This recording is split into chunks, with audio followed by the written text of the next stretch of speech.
And so we're going to be talking about some of those this morning. To get us started, I'd like to welcome the chairman. Oh, sorry, before I welcome the chairman, everybody get a copy of the program?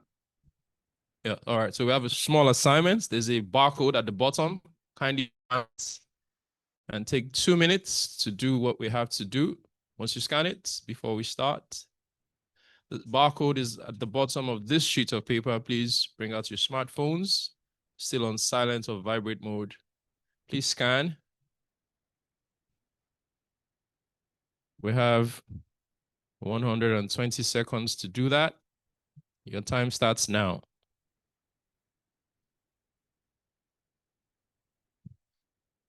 Five seconds gone. So you have 115 seconds to do it.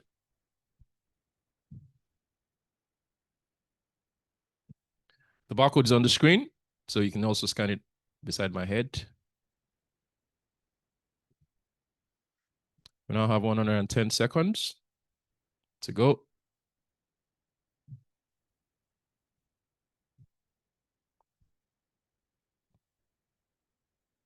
"100 seconds to go.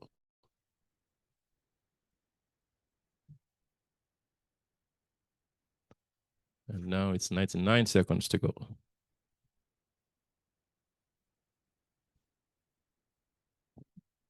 Fastest fingers first. The first person to complete it gets a tax waiver for the whole of the remainder of the current administration. Yes. Somebody who has the power to do so sent me a message on WhatsApp and asked me to do that. I won't mention the name of the person. Imagine getting a 1 year, 2 year tax break. You can do anyhow with your business. We have 75 seconds to go.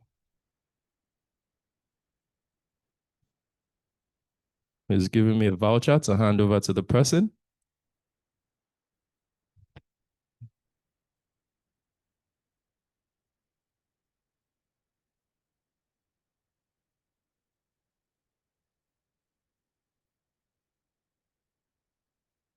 Those online, please do us the honors of scanning the barcode on your screen and do the same thing that we are doing here. It's very important.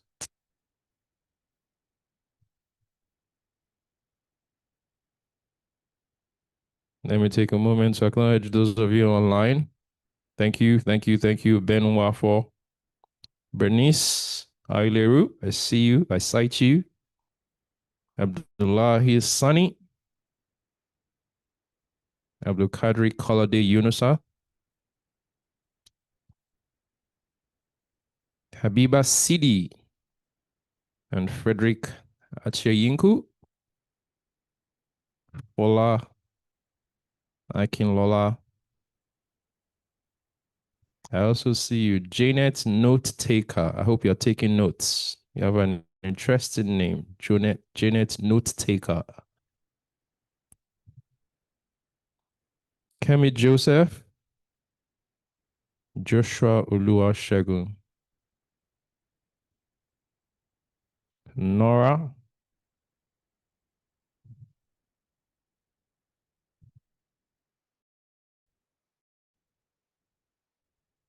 And Tikan Eden.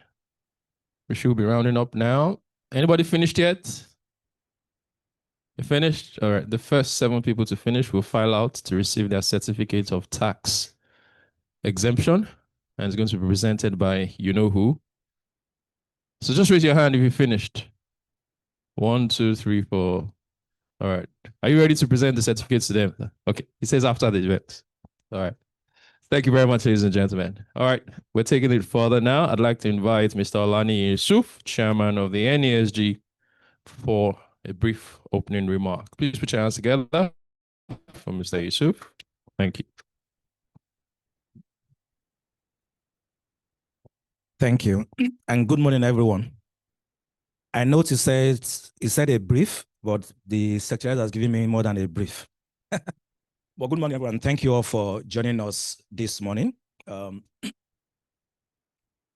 Members of the board of the NESG that are here present, captains of industry, great lineups of panelists, directors of government, members of the international community, volunteers of the NESG, members of the press, distinguished ladies and gentlemen.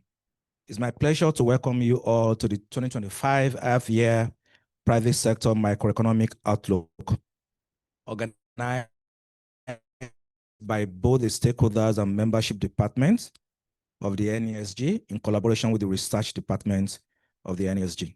The first half of the year was characterized by modest global growth amidst persistent geopolitical tensions and continued trade disruptions. Uncertainty now seems to be the new normal. While advanced economies stabilized following early monetary tightening, emerging markets and developing nation countries continue to grapple with elevated inflation, volatile commodity prices, and fiscal pressures. In Nigeria, the reforms implemented since 2023, including the removal of the fuel subsidies, liberalization of the FX market, and partial energy sector reforms, yielded some important macroeconomic outcomes, including modest GDP growth, improved SNR reserves, trade surplus, and fiscal consolidation. However, these gains came with profound short-term costs. Households faced eroded purchasing power, food insecurity deepened, and businesses struggled under rising energy and financing costs. Specifically, during the half of the year, the Nigerian economy expanded by 3.1% in the first quarter, compared to 2.3% in the same quarter of 2024. Meanwhile, the Purchasing Manager Index remained in the expansion region at 52.8 points in Q2 2025, suggesting a better cumulative performance in half-year 2025 compared with the first half of 2024. Following the business exercise conducted by the MBS, all indices of rising prices moderated in the first half of the year. The headline inflation moderated from 24.5% in January 2025 to 21.9% last month. That's July. Remain heightened insecurity, infrastructural deficit, and flooding in major food producing states, amongst other reasons. On the external front, the trade surplus stood at 2025, which was robust compared to 4.4 trillion that we had in the corresponding period of 2024. Similarly, foreign capital inflows of well over $5.6 billion were received, representing a 64.7% increase from the $3.4 billion that we had in Q1 2024. Though the capital inflows were mainly driven by hot money, FPI, with private capital accounting for 92.3% of the total inflows. Our external reserves are strengthened to $41 billion as of August 2025, propelled by the relative stability in the FX and limited CBN interventions amidst lower crude oil prices. Our exchange rate remains stable, continuing to trade within a range of 1529.2 Naira to 1629.40 compared to $1 at the official rate and 1550 to 1640 at the parallel market.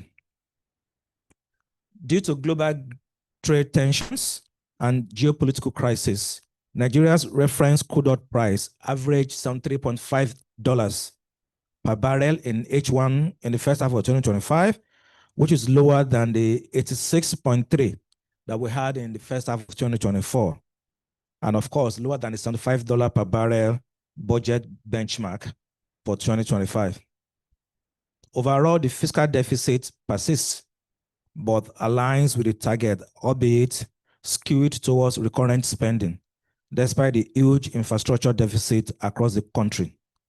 Accordingly, in Q1 2025, The federal government revenues stood at 4.9 trillion naira, which is 48% of the target, and capital expenditure execution was only 0.74% of the 4.6 trillion budgeted. The fiscal deficit stood at 4.7 trillion, with an increase in the total debt stock, which rose to 149.4 trillion in Q1 2025 from its value at the end of 2024. Furthermore, debt services stood at 4.76 trillion in Q1 2025, exceeding the budget by 33.6%, thus highlighting Nigeria's unsustainable fiscal policy stance. At present, the country faces a paradox. On the one hand, we have recorded relative stability in some critical macroeconomic indicators, and on the other hand, the benefits of relative stability that have been attained are yet to be felt by many citizens and businesses. Hence, we all must agree that stability is not the destination.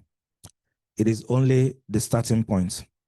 The task before us, therefore, is to sustain economic reforms momentum while adopting deliberate, well-targeted measures to cushion the immediate pains, to protect the vulnerable households amongst us, and to enable a private sector-led recovery, and ultimately to translate improved stability into shared social progress. While the Nigerian government have implemented some intentions to create a business-friendly environment, a lot more still needs to be done to consolidate the recovery. It is against this backdrop that the H1-2025 private sector economic outlook is staying the course on reforms, turning economic gains into social progress. And this is a most appropriate theme. It underscores the reality that while reforms are essential, their actual test lies in how they translate into tangible improvements in the lives of the average citizens. While we emphasize the need to stay the course of reforms as a prerequisite for significant improvements in national economic outcomes, the report that will soon be launched today highlights three broad priorities. First is supporting business continuity and growth. Second is boosting productivity and job creation. And third is strengthening social protection and household support. Finally, let me emphasize that the reforms are often painful, but are necessary. The question is not whether Nigeria has reformed, but whether we will translate reforms into real opportunities for businesses, for workers, and for households. For the private sector, the message, I think, is clear. We cannot wait for perfect conditions. The imperative is for us to adapt, to invest strategically, and to partner with government in shaping policies and reforms that are pro-business and pro-people. Therefore, we should embrace the findings of the macroeconomic H1 outlook and collaborate more as a private sector community. I hope today's event will help facilitate discussions on actions to accelerate economic outcomes, but also elicit insights for the remaining part of the year and beyond. Together, let's stay the course, not just for economic gains, but for social progress. Thank you all for listening. I wish us fruitful deliberations, and may God bless the Federal Republic of Nigeria. Amen.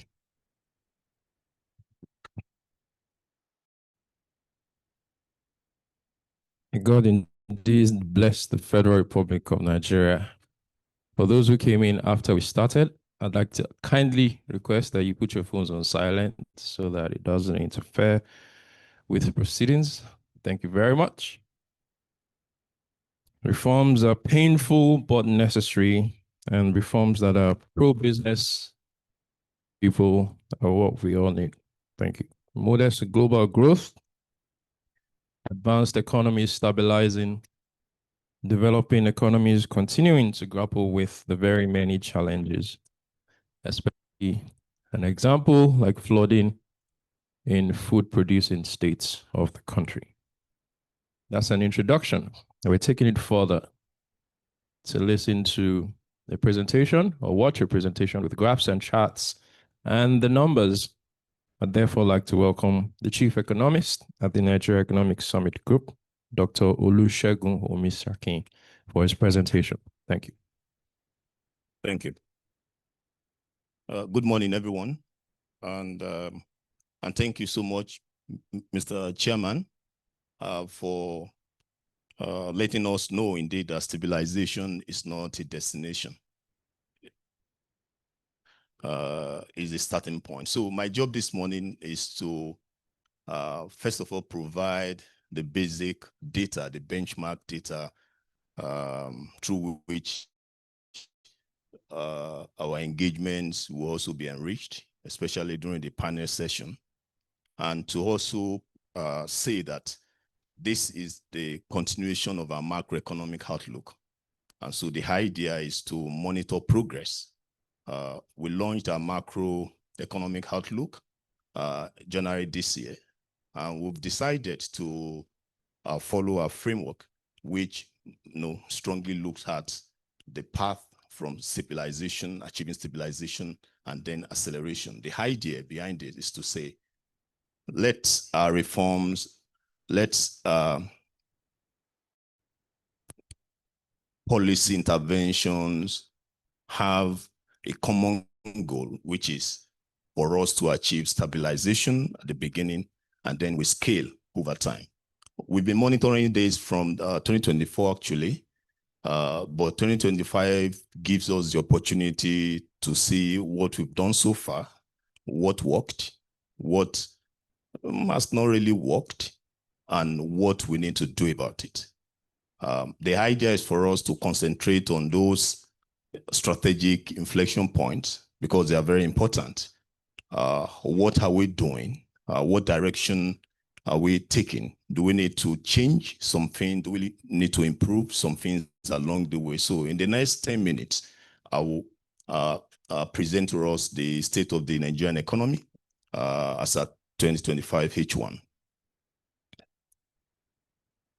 We have about 4 strategic inflection points. And these inflection points are the key thematic issues that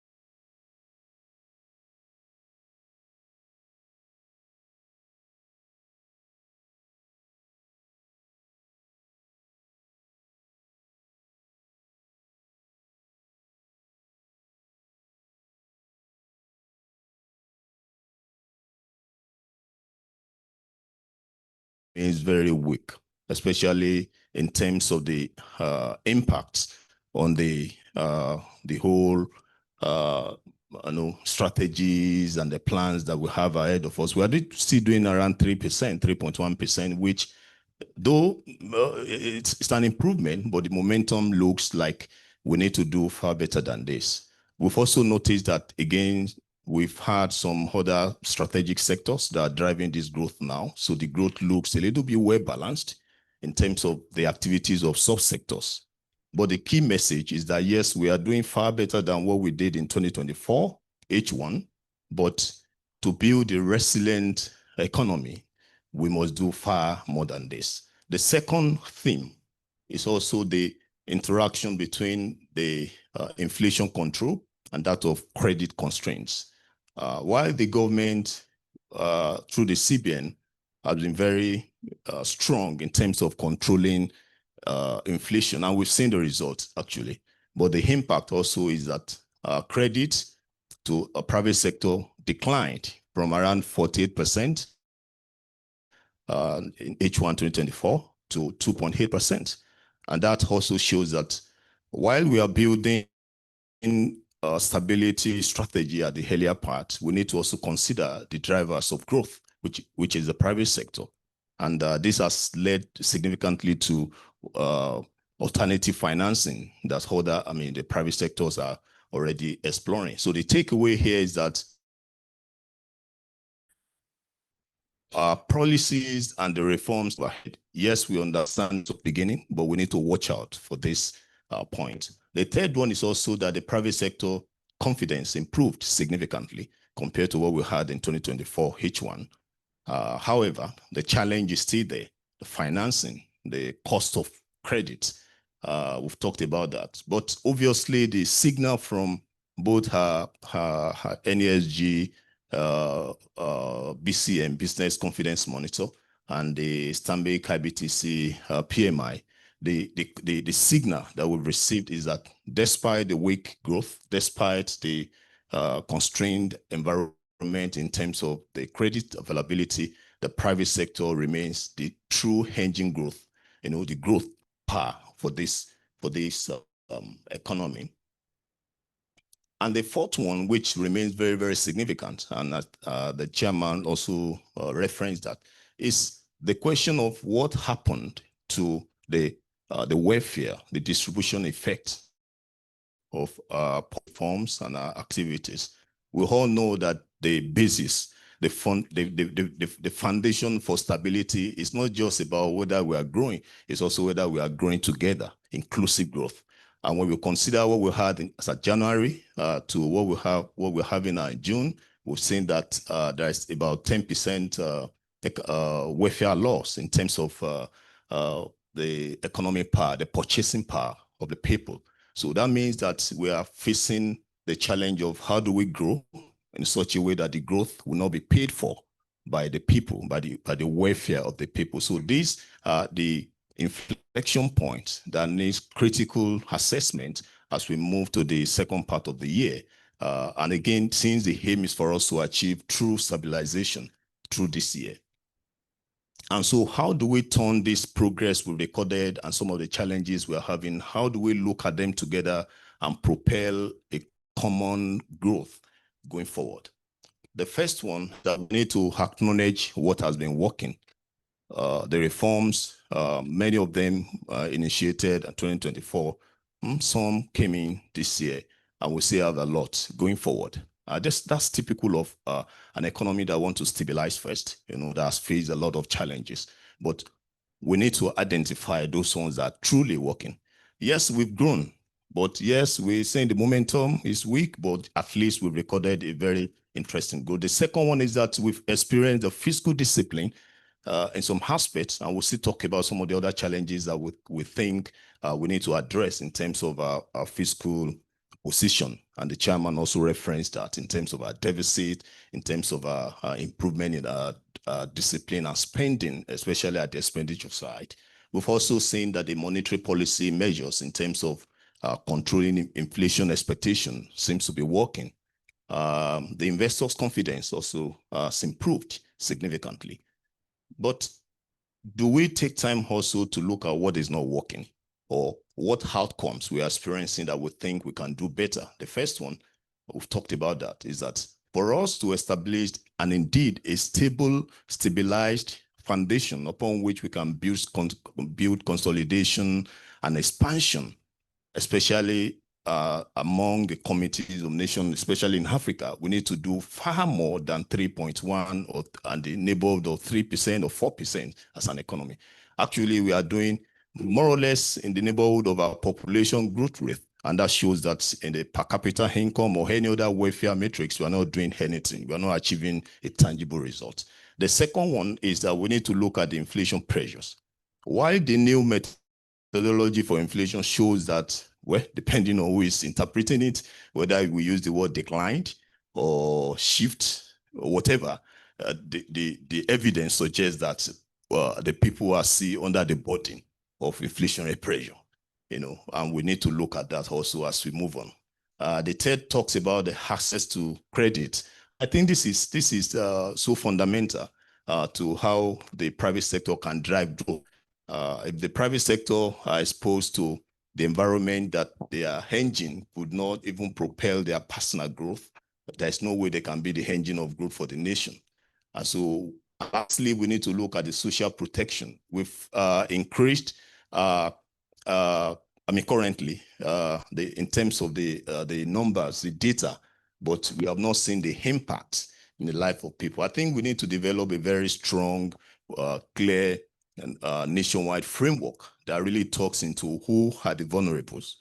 This is not just about, oh, let's give out money to some people who indeed are the vulnerables. We need to consider that as very critical to stabilizing, consolidation, and then transformation. Now, we've highlighted some areas that we may also look at today in our conversation. The first one is that there is a need for us to expand the social protection, especially on the area of food security. As we know that the major components of inflation through which people feel government interventions or policies or reform is food and energy. And so I think the government needs to be more intentional in addressing this and not approaching it like it's a common economic situation that any other reforms can just indirectly address. I think this should now be at the forefront of economic reform in Nigeria. The second is that for us to take care of the population, the massive informal sector that we have, which is a big challenge also for reforms, especially in this type of economy. We need to also move beyond emphasizing the need for people to go to formal school. From school, you graduate, and then because there's no job, we need to scale up our vocational training, technical schools. That, in a way, might also help us to reduce the poverty rate and the unemployment rate that we've been experiencing. We acknowledge that some of these discussions we may not see the real outcomes as at this year, but they form the foundation upon which we have a better outlook in coming years. We also need to develop a strategy that will help in mobilizing private sector capital. We've talked about this, and I think the government is doing something like that, but we need to have a clearer path. I know the tax law that will be coming up by January next year will also be very, very instrumental in achieving this. And the last one is that we need to also sustain and look critically at our fiscal, discipline in every area, whether in terms of revenue generation, but more critically also in expenditure, and then in budget deficit. Lastly, we look at the end, what might be the outlook by the end of this year. We had projected the beginning of the year where the economy will go, but we've updated our projections given the current performances that we have seen. We project that at the end of the year, the GDP will likely be in the neighborhood of 3.8. This is significant. This is an improvement, but as we said, we need to move the narrative of 3.4 points this year. By next year, we need to move bigger than this. We've also seen the inflation were a little bit declining on the aggregate to 24.5, but this remains very sticky because of the structural foundational challenges that are non-monetary. And I think the government should look into that. We expect the exchange rate to be stable as we've experienced so far in the first half of the year. We expect the fiscal deficit to be better managed, and we expect more transparency in terms of the revenue side and the fiscal discipline. We also expect the reform outcomes that we are expecting in terms of the revenue side to manifest into lowering the welfare crisis that we've been experiencing, since many people, especially in the informal sector, might now in one way or the other be exempted from tax payment, or we expect that at least this release should be able to work well in terms of improving the welfare on the long run. We expect to see the monetary tightening going forward. We also expect that there is a need for us to emphasize the FDI inflow as against what we have in the portfolio side this year. So these are some of the points that we've highlighted that represent the whole essence of the report and what we hope to see by 2025 H2. Thank you.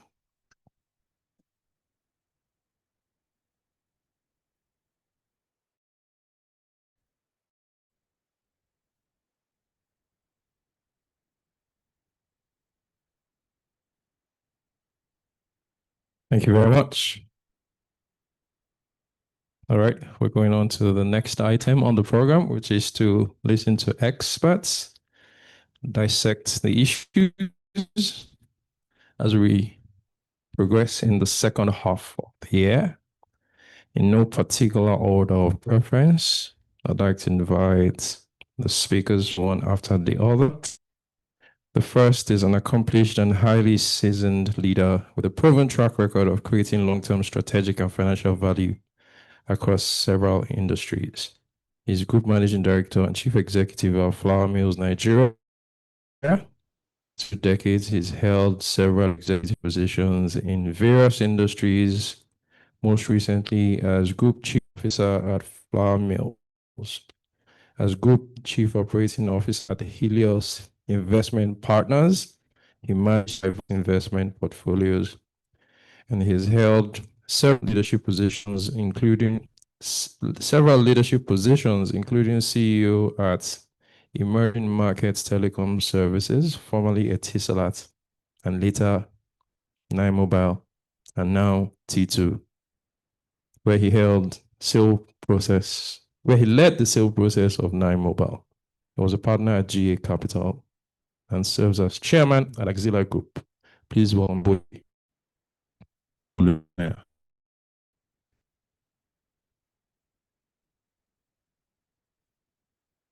And next is the President of the Association of Small Business Owners of Nigeria, a renowned entrepreneur, business coach, and consultant.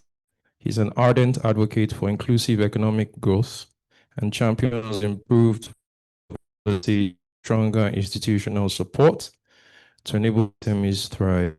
Consistently emphasizes the need for access to credit, supportive policy frameworks. He recognizes SMEs as the backbone of Nigeria's workforce and economy. Please welcome Dr. Femi Egbeshola. Next is a chartered pension professional and associate of the Certified Pension Institute of Nigeria. He has extensive experience in the leasing industry, which he commenced in 2005. From 2010 to 2015, he served as the pioneer managing director for Aquila Management Limited, and he's worked at Continental Trust Bank, now UBA, and now Bank. He's happily married with children, passionate about ideas, creation, investment, and deal structuring. He enjoys volunteering for laudable causes, and when not at work or volunteering, he enjoys spending time with his family. Ugoji Lenin Ugoji.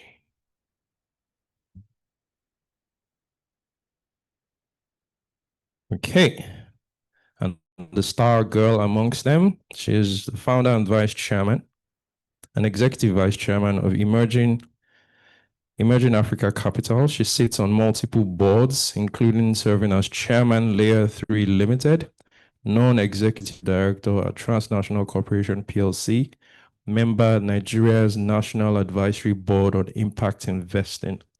She's the founder and chairperson of Women in Finance and founder of WRFNG UK, a platform for advocacy, development, and networking of women in financial roles. She has extensive experience as a prominent investment banker, business leader, public personality, and derives satisfaction from doing jolly. Dr. Tony Soni deserves an applause as the only girl on the panel. All right. I said that I was introducing in no order of preference or seniority. But trust me, I was saving the best for the last, and I'm sure you guys know why. You know that prize that I promised at the beginning? I'm the one who's going to get it after all. He's the chairman of the Presidential Committee of Fiscal Policy and Tax Reform. To his current role, he was fiscal policy partner and Africa tax leader at PricewaterhouseCoopers, where he worked for 22 years, including 10 years in top leadership positions, gaining in-depth knowledge and diverse experience from tax advisory and policy, advocacy to business strategy consulting, leadership development, and policy design. He's an accountant and an economist by training, and is an author, keynote speaker, and mentor. Ladies and gentlemen, Taiwo Uyedele.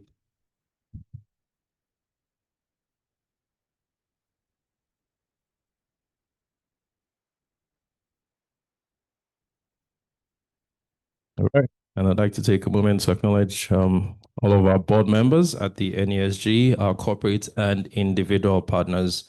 Your work is acknowledged. All right. All of these panelists are going to answer questions and share their insights. And that's going to be done by a fantastic moderator. Everybody's got a mic. Please welcome Chief Economist, Deloitte West Africa, Damilola Akimbami, the moderator of the panel.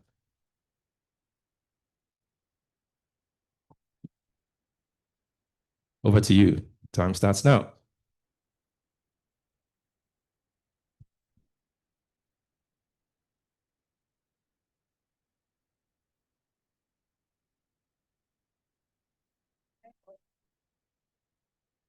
Am I audible? Yes, I am. Good morning, everyone. I stand on all existing protocol. And good morning, my seasoned panelists. It's good to be here. We've heard quite a lot from the chairman. We've heard from the chief economist of the NESG. And I think we can all agree that, yes, indeed, the reforms are beginning to bear fruit, but they do come with their own opportunity costs, right? And we're seeing and feeling that impact on the economy. I think we can already say that we are probably towards the end of the significant economic implications of this reform on the markets. But we're here to hear from the panelists. So starting with you, Mr. Olusoyan, from your vantage position as a leader in the manufacturing sector.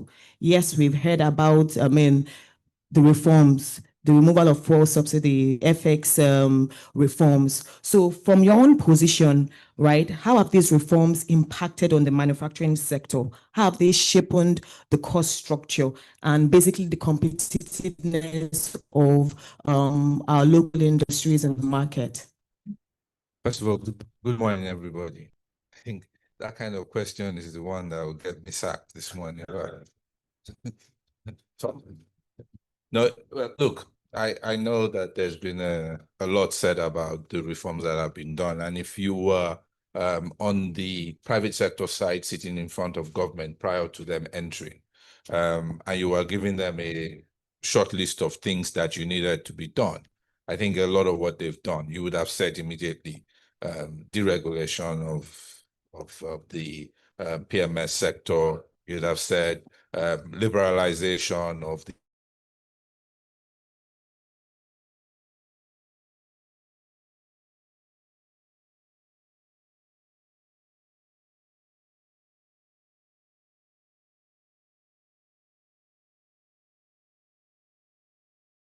pain. And the pain that came to our sector was simple. We just a huge increase in costs. Huge increase in costs. Plus, if you remember at the start, as we were trying to liberalize the FX market, FX went, I mean, not crazy. You know, so you had an inability to plan with a movement in FX, a significant increase in production cost, a significant decrease in consumer purchasing power, which was allied to all that happened. And you saw the effect of that likely on manufacturing with different strategic initiatives being taken by existing businesses who decided their method for selling in the market would become indirect rather than direct. That was a real fallout of this. Added to that, you couldn't even then do any significant capex for growth because rates of funding rates were, I mean, at that point, if you were borrowing at the kind of interest rates that exist in the market, your business must be doubling, not manufacturing. This is just, it's just not possible. So those things meant if you looked at the last year's sectors, their businesses were hugely in the red, you know, plus they were then carrying ongoing finance costs. And that led to a total set of reassessments of how that you would operate, your cost to do business, how you would source your materials, your raw materials, how would you fund whatever it is that you wanted to do? And importantly, how would you find a route to market that enabled you to sell in a market where price was the be-all and end-all? Thank you very much, Sam. Dr. Igbesirala, Yes, I pronounced it well. So from the SME point of view, which you represent, how have these reforms altered the realities of running a small business in Nigeria? Thank you very much. Yes, as we have all agreed, the reforms are very necessary, but at the same time, the effect on SMEs has been devastating. Like he rightly said, all that they experience as large corporations, we also experience it, but much more. While they have stunted growth, we are struggling for survival to the point that a number of MSMEs are dead. According to the report this year, even from Dr. Omishaki, about 7.2 million businesses went under.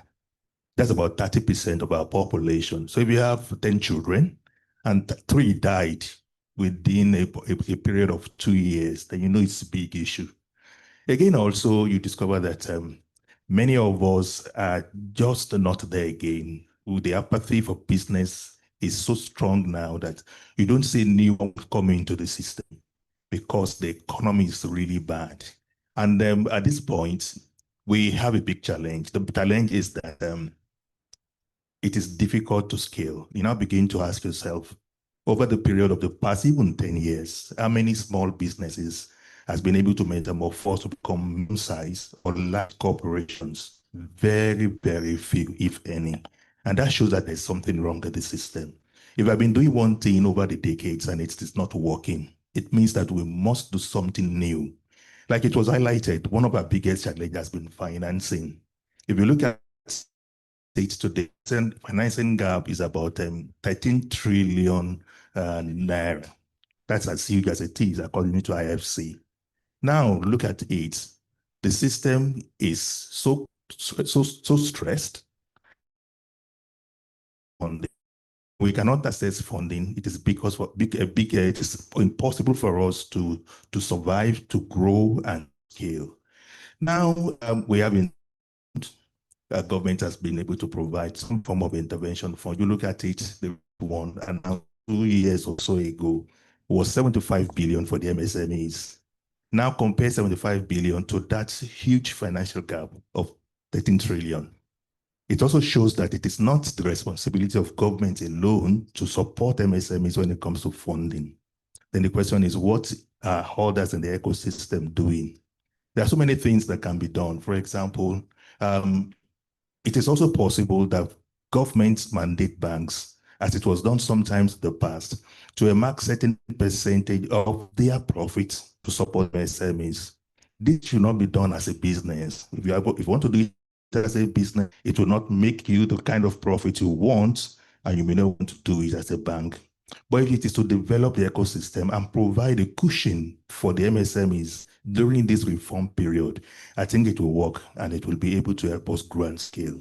So by and large, the reforms are good, but the result is devastating. And when you want to measure results, you measure them in households and small businesses. Thank you, sir.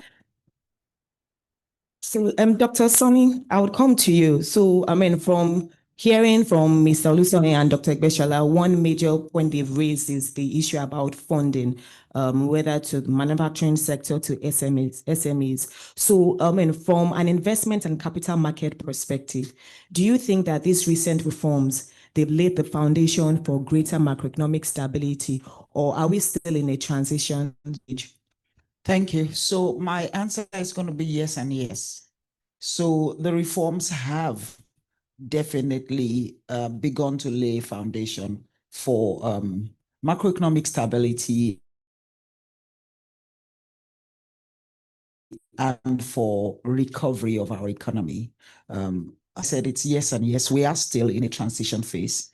And when you look at what has happened in terms of, first of all, the stability of our foreign exchange regime, that definitely has helped planning. We hope it is sustained. We will need to see it sustained, for example, for another couple of quarters for us to really be sure that, and hopefully not just sustained in terms of staying at, the 1,500 range, but hopefully perhaps our currency beginning to strengthen against foreign currencies. And when we see that reversal take place, I think we will have a confidence that we're actually, that things are getting better. The other side of it, and the part that I still find very painful and is relevant to your question, is the inflation that has been moderating, but has not moderated enough for the central bank to be confident enough to then begin to say, in terms of interest rates, when are we going to begin to, ease things? And that ease is very important because the manufacturing sector, the SME, they cannot access funding at rates that will enable the growth that we need. We need to grow as an economy. And for us to grow as an economy, those who are producing, the productive sectors must be able to access funding at prices and rates that make sense for them. So we work in the debt capital market, and we also work in the equity capital market. And on a good note, where I will stop here, is that we see confidence rising. And it's very clear. Right now, we have a rights issue for a company that, has gone through the whole cycle. But today, the way we are seeing the uptick in terms of appetite for people to take up their rights is sending the right, message across that people have confidence in the capital market. People have confidence in our economy. And of course, it's on the back of that also that Nigeria returned to the Eurobond market. So a lot of positive sentiments, but we're not there yet. It's a long game. Thank God, at least we're facing the right direction. Thank you. Thank you very much, Dr. Sani. I'll come to you, Mr. Idili. The new tax reforms, that's what everyone is talking about, how it's impacting on their business and what have you. So from your own point of view with these tax reforms that we are seeing, how does Nigeria strike that balance, right, between the short-term revenue needs and the long-term imperative of building a competitive business environment? Thank you very much and good evening. Let me start with a disclaimer. The event director said I could give tax waivers. I have no such powers. I will take your request to the National Assembly. All right, thank you very much. So very important question, actually.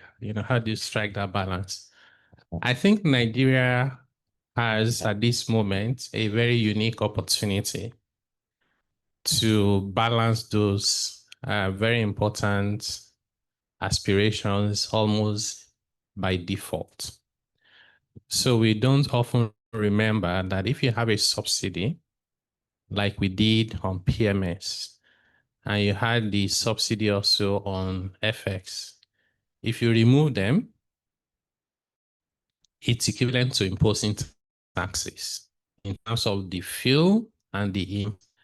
And by the way, those two combined were around 5% of GDP, more than any other tax you could have collected in Nigeria.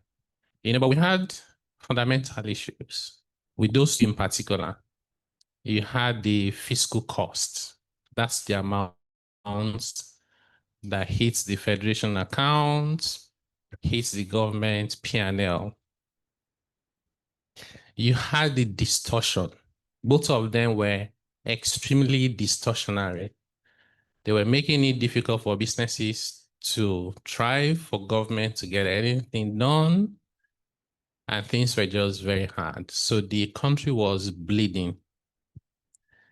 So by stopping that, then it's right to say that you stabilize the economy, but stability is not growth. So we need to always remind ourselves that there are companies that are listed in the stock market now, and they're reporting increases over prior year. We just say, oh, turnover has gone up by 40%. Not many of us are looking beyond that to say, in volume terms, many of them are still doing less than they did previously. And that reminds us not to become complacent. It says that the journey ahead is still far, although we are traveling now in the right direction. So having said that, for the tax reform, I would say that my views may be biased, but I do think that of all the reforms, it is the tax reform that is less painful and holds the biggest promise for medium to long-term benefits. So what we have done is to say government needs revenue in the short term, no doubt about that. The revenue numbers are not doing badly. That's why I started with the 5% of GDP for subsidy removal and FX flotation. That's huge money. That's why you see FAC money is doubling, in some cases 300% for some of the subnational. So what that means is your immediate need is not to generate more revenue. Although the budget has not balanced, but you are not where you used to be. So what you then need to prioritize is the social impacts, and then how do you enable businesses and growth? And this is something we've done really well with the tax reforms, and I'll just mention a couple of them. So think about households. So unfortunately, when you remove subsidies, which I said has the same impact as imposing new taxes, it is regressive in the sense that it takes more relatively from the low-income earners and the average Nigerian than it does from the rich person. So you need to then balance that. So what we've done is to look at two aspects of households. One is their income. So why the tax reform will not increase your salary in terms of gross, we can indeed increase your take-home pay, which is what determines your purchasing power. This is why we have exempted in new tax laws the bottom 1/3 of the working class from personal income tax completely. And then almost the entire 2/3 of the top, they will see a decline in their personal income tax bill, except the very top 2 to 3%, which I continue to apologize to because they say life is hard for everyone. And I don't dispute that. I just quickly remind them to say, if you look at the reform holistically, even for that top 2, 3% that will pay marginally more in personal income tax, they will see the benefits come from their business income side because they're usually the business owners and the top executives. The other aspect now, we enhance your net take-home pay. The other aspect is what you consume. So we prioritize your basic consumption: food, education, health, transportation, and housing. The first three will remove not only the VAT from the outputs, we remove VAT from the entire process from end to end. Let me just give you an example. If you buy a loaf of bread today, it's VAT exempt. In other words, you don't see VAT on your invoice for buying the bread. But the person that produced the bread had paid several amounts of VAT on their airtime, on the sugar that they bought, on the vehicle transporting the bread, even the bakery itself, building it has a lot of equipment that has VAT. So that baker has to bear the VAT. Whatever you do to businesses, it does to its customers. So that cost that the baker cannot recover, it will spread it over the cost of bread, add its margin. Even though bread has no VAT, it's more expensive than it needs to be. We have removed that. Same thing for education, same thing for healthcare. Accommodation and transportation is VAT exempt. So the whole idea is enhance the income, make things more affordable that are basic, and then life begins to be a little bit more meaningful. And then on a broader basis, and this is the point where I'll stop, is now for how do you stimulate growth? We're very clear in our minds that if you set out with a tax reform and you say you want to generate more revenue, you're placing the cart before the horse. I've said this many times, I'll say it again. Taxes are the consequences of economic activities. If I'm unemployed and I have no income, it doesn't matter how sound your tax laws are. It's meaningless how effective your tax administration is. You cannot collect personal income tax from me. If I have no money to buy items, you can't generate VAT from me. So rather than focusing on my personal income tax and my VAT, let's have a conversation on how I get a meaningful job that is decent, how I can be self-employed and grow. And then tax becomes a natural consequence of those economic activities. And those are the things we've done all across the tax reforms, from SMEs, and I'm happy to see my brother here today, to large businesses, my other brother as well, and the guys who have a lot more money to play in the capital and money markets. So we have something for everyone. Thank you very much. Thank you very much, sir. So, Mr. Goji, right, we've heard how the economic reforms have impacted on the manufacturing sector, on SMEs. We've even heard about how, or the role the capital markets will play in bridging the financing gap. And Mr. Odelede has talked about tax reforms and the role it plays towards achieving economic growth. So let's take a real life example, a case study, using the organization you work for, C&I Leasing. So amidst this high inflation environment, FX volatility, high interest rates. So how has your organization, C&I Leasing, what have they done to optimize costs, right, and even manage this FX volatility and also ensure that they remain profitable? Thank you, Damla. Good morning, everybody.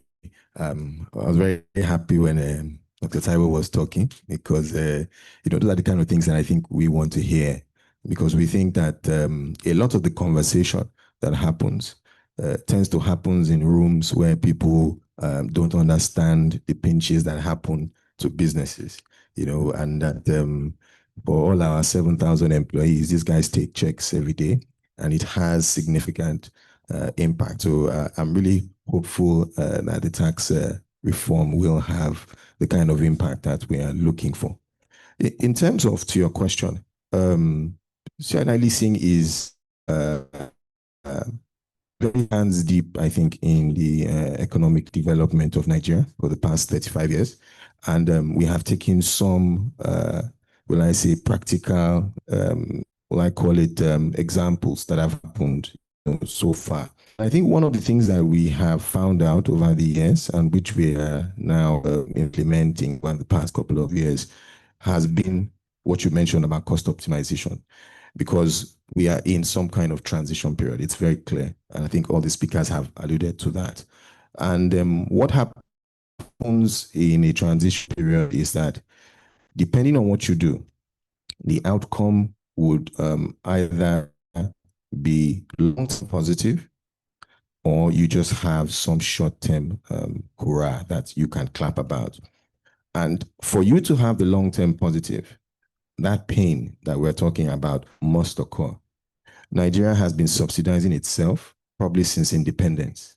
So it's like taking, somebody off a drug, kind of, he has been drugged, a druggie for quite a long time. You can't just take it off. And I think to an extent, that's what maybe we had to do to be able to get us to a point of some shock therapy. For C&I, we had to really dig down into cost optimization and take some practical steps.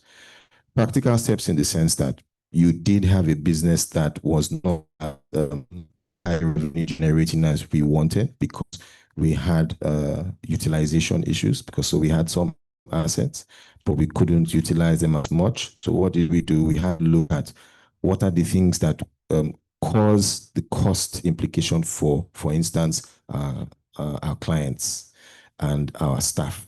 So in C&I, for instance, we don't come to work every day. Why? Because you do have a power increase, because he talked about some of the subsidies that were removed.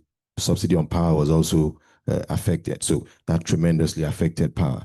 So we had to adjust that, and then we also now provided vehicles, because we have a store vehicles that we actually provide to the market. So let's use what we have to try to reduce the cost of our staff moving, right? And so what that is that it's an automatic increase actually in their salary.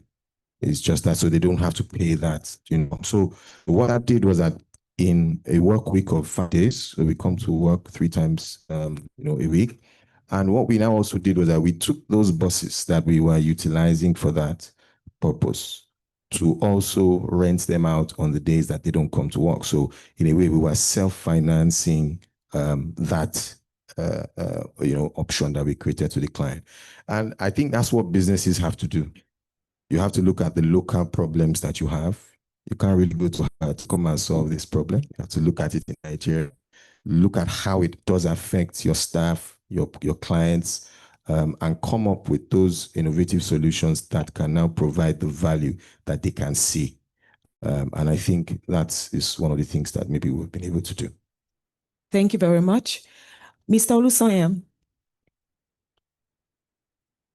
I'll come to you. So inflation is a multi-headed hydra, right? As you are trying to tame it, it triggers a problem elsewhere. So in your own opinion, what measures can industry leaders like your good self and the government jointly pursue to address or rein in the impact of inflation on the economy, whilst at the same time you are not stifling growth of the industries? Thanks. First part, since Mr. Ayodele happened to, first of all, hit me by talking about bread, where I produce all the raw materials.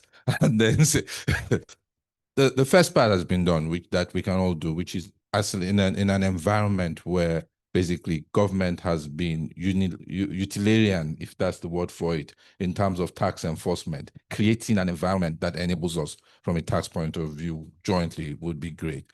The reality is there is nowhere in the world where you would see real growth on a manufacturing base with interest rates at this kind of levels. It is not possible. So one of the things we need to sit down together, and I understand government's fear about maybe the excesses of what have happened in the past, and how there has been a maybe potential abuse of intervention funds and all of that. That's an issue that needs to be addressed, yes. But the reality is we need to sit down and find a structure that allows for low interest funding to be available in order to drive manufacturing. It wouldn't work any other way. If you look at any other climes, and I say you don't try to reinvent the wheel. In Brazil, you wouldn't, it's 4 to 9%. In any of the economies that have pushed themselves from third to first, there has been that mechanism. So that is something that we need to do. Understanding the need that therefore, there needs to be a big drive to ensure that inflation is curtailed and that there's real monetary discipline, which they've been good at. And to commend them, by the way, that as of today, one of the key drivers that also helps stabilize stability in the FX rate, which has the other side of it that we need to analyze on the agricultural sector. We keep talking about driving manufacturing, right? But the reality is manufacturing anywhere that works because there's excess domestic production. And I stress that, excess domestic production. We really can't be competitive if we're manufacturing on the basis of imported raw materials or there's a shortage of raw materials. By the way, inflation itself in this part is also driven largely because we do not simply produce enough domestic agricultural products, because that at least would mean that there's enough local products which should not have any effects linked to it that should manage your inflation rate better. Now, how do we drive excess agricultural production? Today, we're still a smallholder farmer nation, but the yields we produce or the yields we get from crops in this part of the world are extremely low. On maize, we talk of 2 to 3 tons per hectare. Elsewhere, you're getting 8, 9. If we sit down with government and have a policy that addresses purely, not even additional land, just address yield development, right? Just think of it. You go from 2 to 4. That's a doubling of the total maize production in this country. You go from 11 million tons roughly to 22 million tons. You'll have a totally different conversation about maize. You'll have a total different conversation about the industrial utilization of maize, whether it's on the animal feed side or on the poultry side. That has a cascade effect. Those are the conversations that we can have that together can drive the basis on which we're creating lower pressure for inflation, but also creating an enabling environment. Because I keep saying, real competitiveness on manufacturing will come from excess domestic production. The other part that we need to look at, and I like Mr. Oyedele's comment, which we should also, whilst we commend government for bravery, start holding them account for. The excess cash that is being collected should really be driven into infrastructural development right now. Because on the basis of even getting so you get agricultural production up.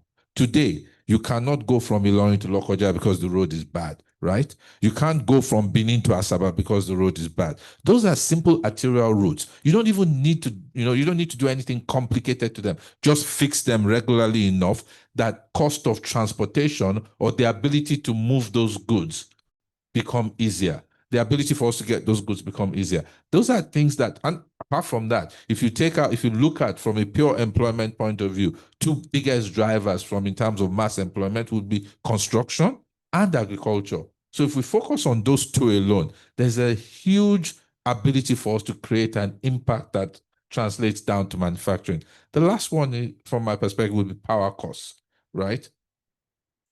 Today, after we are, from a pure industrial point of view, we are a gas country. We're extremely gas rich. That's a utility we should use to drive power across the country. And we should be in a position to drive the efficient use of power in a way that makes it an advantage for us from a production point of view. Thanks. Thank you very much, sir. Dr. Shola, so my initial question to you was about the impact of the reforms on SMEs. So that was the problem. Let's talk solution now. So what policy measures do you think can be implemented to act as a buffer for SMEs against these unintended shocks of the reforms, while still at the same time ensuring that the reform momentum is kept on track? All right. The first is creating access to finance. It's been the number one challenge of MSMEs. We have to open up access to it, affordable finance. And one way to do so is to create a special window for MSMEs to be able to access single-digit interest rates, perhaps with a guarantee scheme. If there's a guarantee for it, yes, it will work. You would ask, but yet we just created a guarantee scheme limited in Nigeria, but we have not been seeing the effect at the moment. So we need to really create access to finance. Again, also, we must improve on our infrastructure, like he said. Top on the list is energy. All of us, particularly the MSMEs, rely solely on power for all our forms of businesses. So we need to improve on power to be more regular and perhaps cheaper.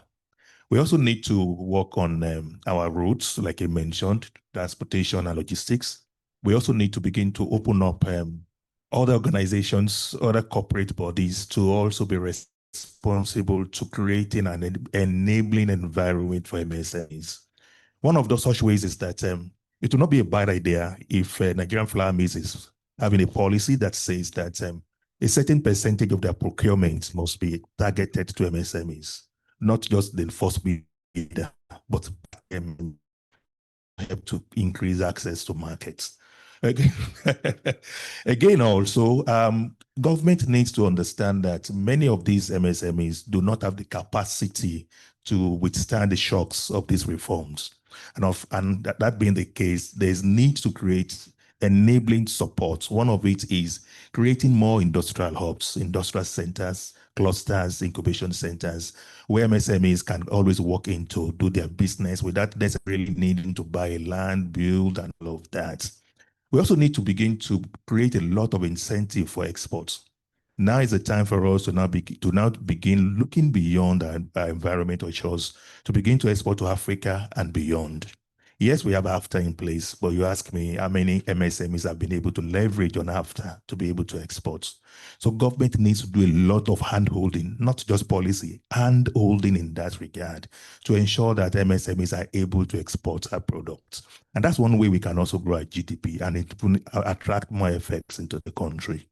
Again, also, it is important for government to be looking at how to work closely with business membership organizations, particularly when it comes to making policies.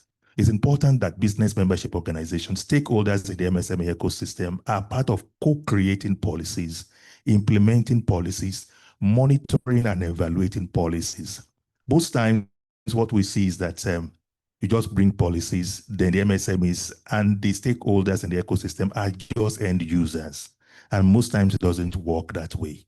So it's important that there's this strong handshake between MSMEs, the stakeholders, and government, particularly in the making of policies. I will also recommend that government needs to begin to look at how to create an environment whereby more town hall stakeholder engagement will be done when they have policies. I want to give that to Dr. Tayo in this. When it comes to this new tax bill, a lot of consultation took place, and that's the very first time we are seeing this kind of widespread consultation, and I think that is what should be in most policies. Then again, maybe finally, is that government will also ensure that policies are not just good on paper, but are also well implemented to be able to make impact. We've seen so many reforms, so many bills, so many policies that you go to sleep and you'll be laughing in your dreams, only to wake up and discover that you have fooled yourself because it's not implemented. Like this new tax reform bill, it is our hope that it is also well implemented, because if not, it will also be like we are not really getting it right. And a particular attention needs to be placed on those that matters the most when it comes to the MSME space. And those are those we call nano. The nano is the smallest of the small of businesses, and they form 96.9% of the MSME space, meaning that all the SMEs are just 3.61. And the focus has always been on SMEs, leaving the nano and the micro, which forms the bulk. So if you don't get it right with our policies to deal with those ones and help them to grow and scale, we'll be going around the same circle. When it comes to tax, for example, many of these nano pay levies and taxes that are beyond what MSMEs are paying. They pay to the local governments, they pay to the babalojas and iyalojas, they pay to the touts in the market on a daily basis, and all of that. We need to find a way to also regulate that, such that as MSMEs are free from tax, are exempted from tax in the upper level, those are that grassroots must also be supported so that they will not use the fund they need to grow and scale to be paying illegal taxes, multiple taxes. And where I will end that is that multiple taxes also needs to be addressed. I'm happy that this bill is going to address that, but not just to the 3.1%, but to the 100%. Thank you very much, sir. So, Dr. Sonny, I'll come to you. So we're in a high inflation environment, although it's declining, but it's elevated. Interest rates were high. So what innovative financial models do you think are viable, right, under this current economic reform that we're in? All right, thank you. So there are options we can look at, and underpinning all these options will be technology adoption, and also recognizing the fact that these SMEs and SMEs as well are probably better and more easily reached by technology. So first of all, peer-to-peer lending on platforms is one of the options I looked at for them. Also working through what we call affinity groups, and we're actually developing that kind of product for affinity groups that have like-minded people in the same sector, in the same industry, who understand each other's businesses, coming together on a technology platform to support each other with capacity building initiatives, and ultimately with funding initiatives as well, co-guarantee initiatives. And of course, one of the options that has been mentioned is also making sure that there is credit enhancement that is available. So specialized funds that can also provide guarantees for people in certain sectors. Now, a very innovative initiative that I'm proud to be a part of right now is the Wholesale Impact Investment Fund. It's $1 billion wholesale impact investment fund being initiated for Nigeria and has been coordinated by the National Advisory Board for Impact Investments. And I have had the honor of chairing this committee on the WIF. The federal government has committed to an initial $100 million, and we're expecting that disbursement of the first $50 million will come out soon. Now, that fund is targeted purely at the MSMEs, and it's going to be across the 6 geopolitical zones. And by the way, this is not government just doling out money from the top. First of all, the intention is to crowd in private sector investors, both domestic and international. But very importantly, they're going to work through fund managers, registered licensed fund managers that are going to be trained, either those who are already equipped and trained, or first-time managers that will be trained to work with MSMEs and SMEs. So those kind of initiatives, we need more of them. And we're already talking to DFIs and also key Nigerian, the Ministry of Finance Incorporated is working with us. So those are some of the things. And of course, we must always remember, and it's a subset of venture capital. So we need more VC funds and also platforms, private sector-led platforms that can also provide more than funding. It's not going to be money alone. Capacity building is very, very important. So we call them, why is it slipping from my incubators? Incubators are also very critical. So those are some of the things that we can put in the oven to support MSMEs and SMEs. Thank you. Thank you. Interesting insights. So, Mr. Edele, from your vantage position as the chairman of the Presidential Committee on Fiscal Policy and Tax Reforms, is there room for targeted tax reliefs or incentives, right, that could help mitigate these inflationary pressures on the economy, whilst at the same time you are not undermining new mobilization efforts of the government? Yes. So I think, I like some of the comments from the panel, particularly the issue around the nano being the bulk of the small business numbers that we tend to, sometimes say they are 40 million, 30 million. We actually don't have a register that shows this is where they are. And I've said before, even though it might sound like on a light-hand note, but it's true that the bulk of those nano people are not even aware they're doing business. So we counted them as doing business. They think they're just hustling to find survivor because they had nothing else to do. And we had one of the retreats of my committee about last week or thereabout.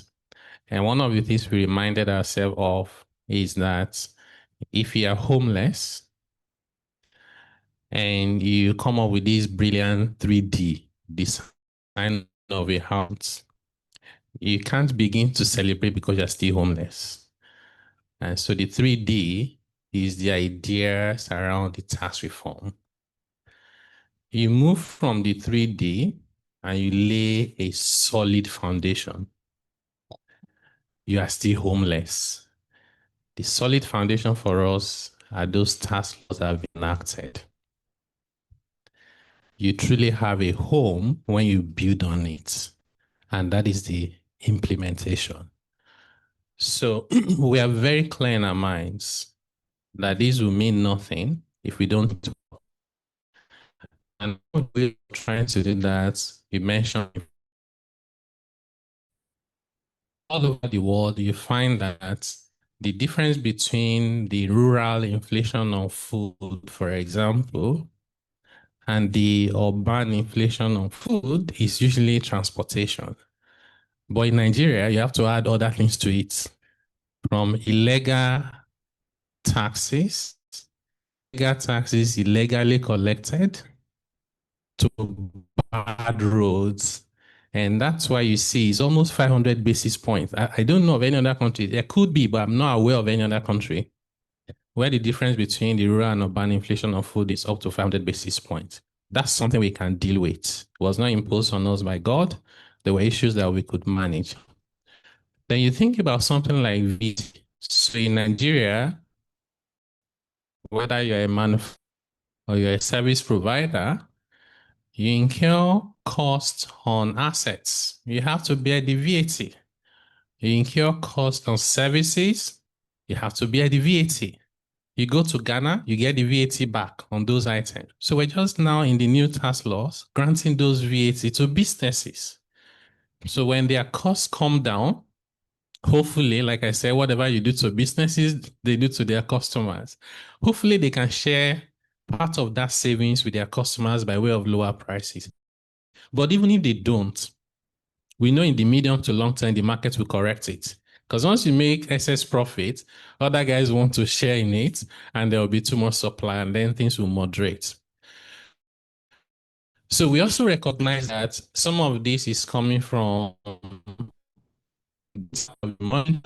People will talk about the fiscal side not being responsible enough sometimes, but even though I hold a different view to say that unless you're printing money to spend, fiscal usually will not add to your inflationary pressure because the money you collected is the money you are spending back, right?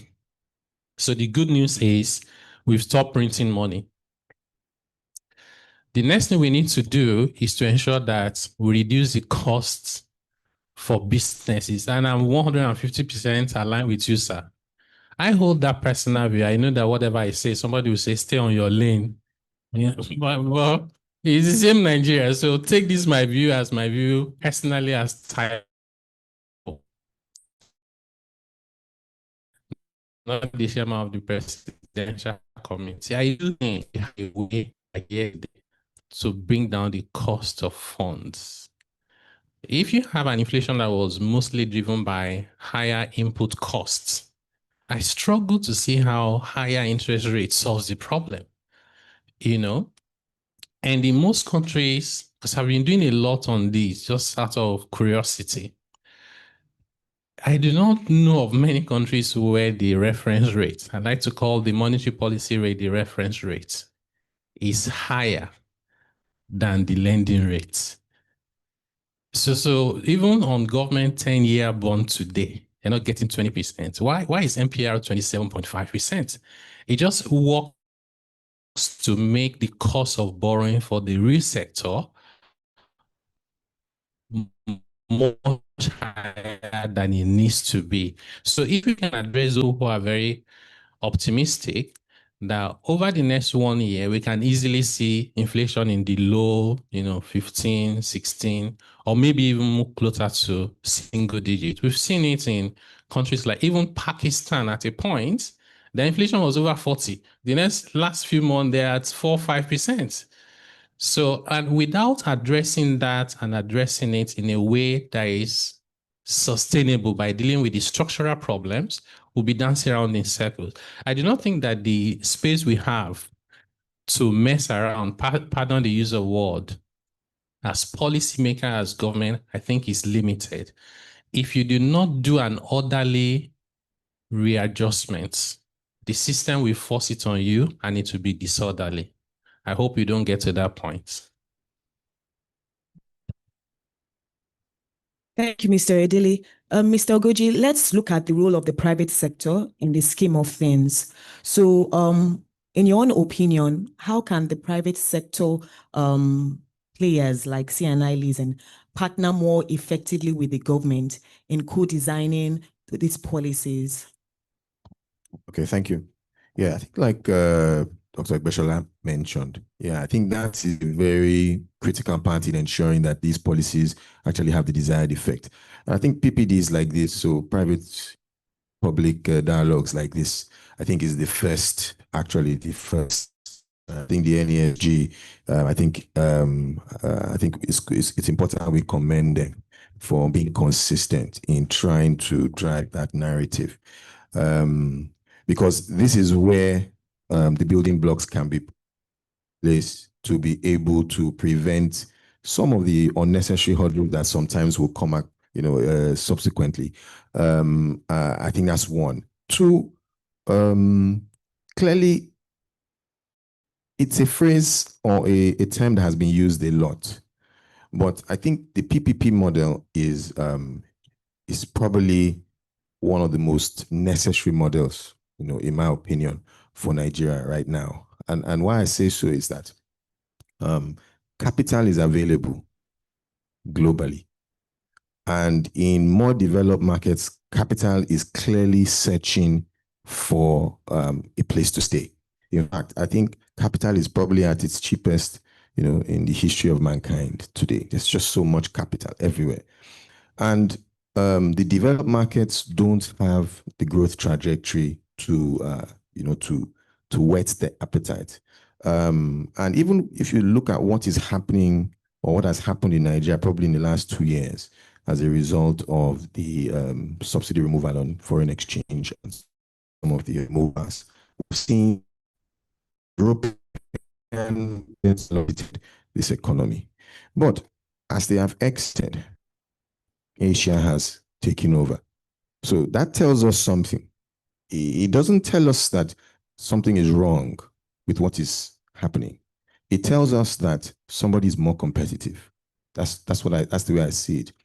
And competition always, in the end, trumps whatever form of sustenance you try to give.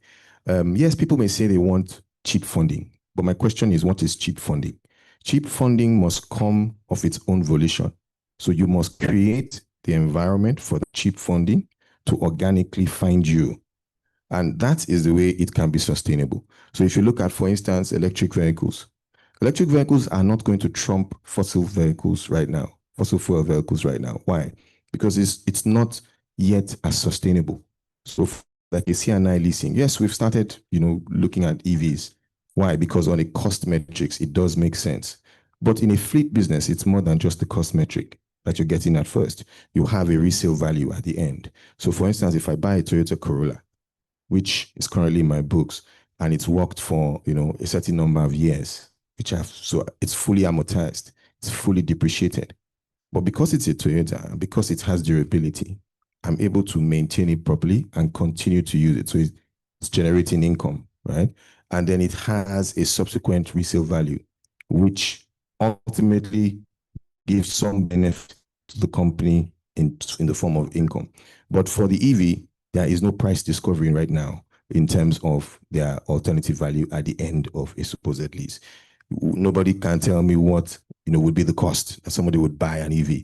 So it means that there's some transition.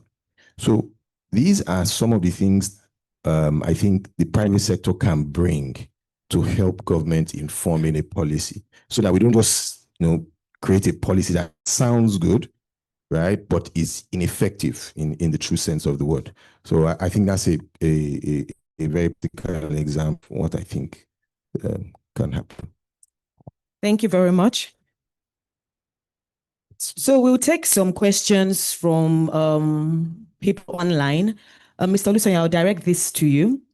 So the question is this: how can the government be made to stop playing the ostrich and reduce government expenditure in a way that Nigeria only spends what it earns and stops putting future generations further in financial national debt? Interesting question. If I had that answer, I think it would. And I think the kind of answer I would like to give, I wouldn't put on the stage. No, look, ultimately, the only way that we can hold government to account is each one of us in our own various ways, whether it is when the opportunity arises in dialogue, or when the opportunity arises to make certain decisions, are clear in those decisions that we're making, that we're holding people accountable for the decisions that they have made. And until there is a sense of accountability, I mean, part of the reason that you have the difference between, say, public sector and private sector is today, there are certain decisions that one makes and there's immediate accountability. If the decisions are bad, you will carry the cross immediately and you will be held accountable. Now, the only way that government then gets accountable is us being able to make those decisions. So that needs to be clear from us. But there's also platforms like this which help, which is, and I think Mr. Ide or someone else was referring to it about a continuous dialogue with government. In one sense, I will say this, and government is overrated. In one sense, government is significantly overrated. We sit down and we think of this, amorphous, absolutely powerful, all-knowing, all-brilliant thing. It isn't like that. There are individuals in there who are struggling to make things happen.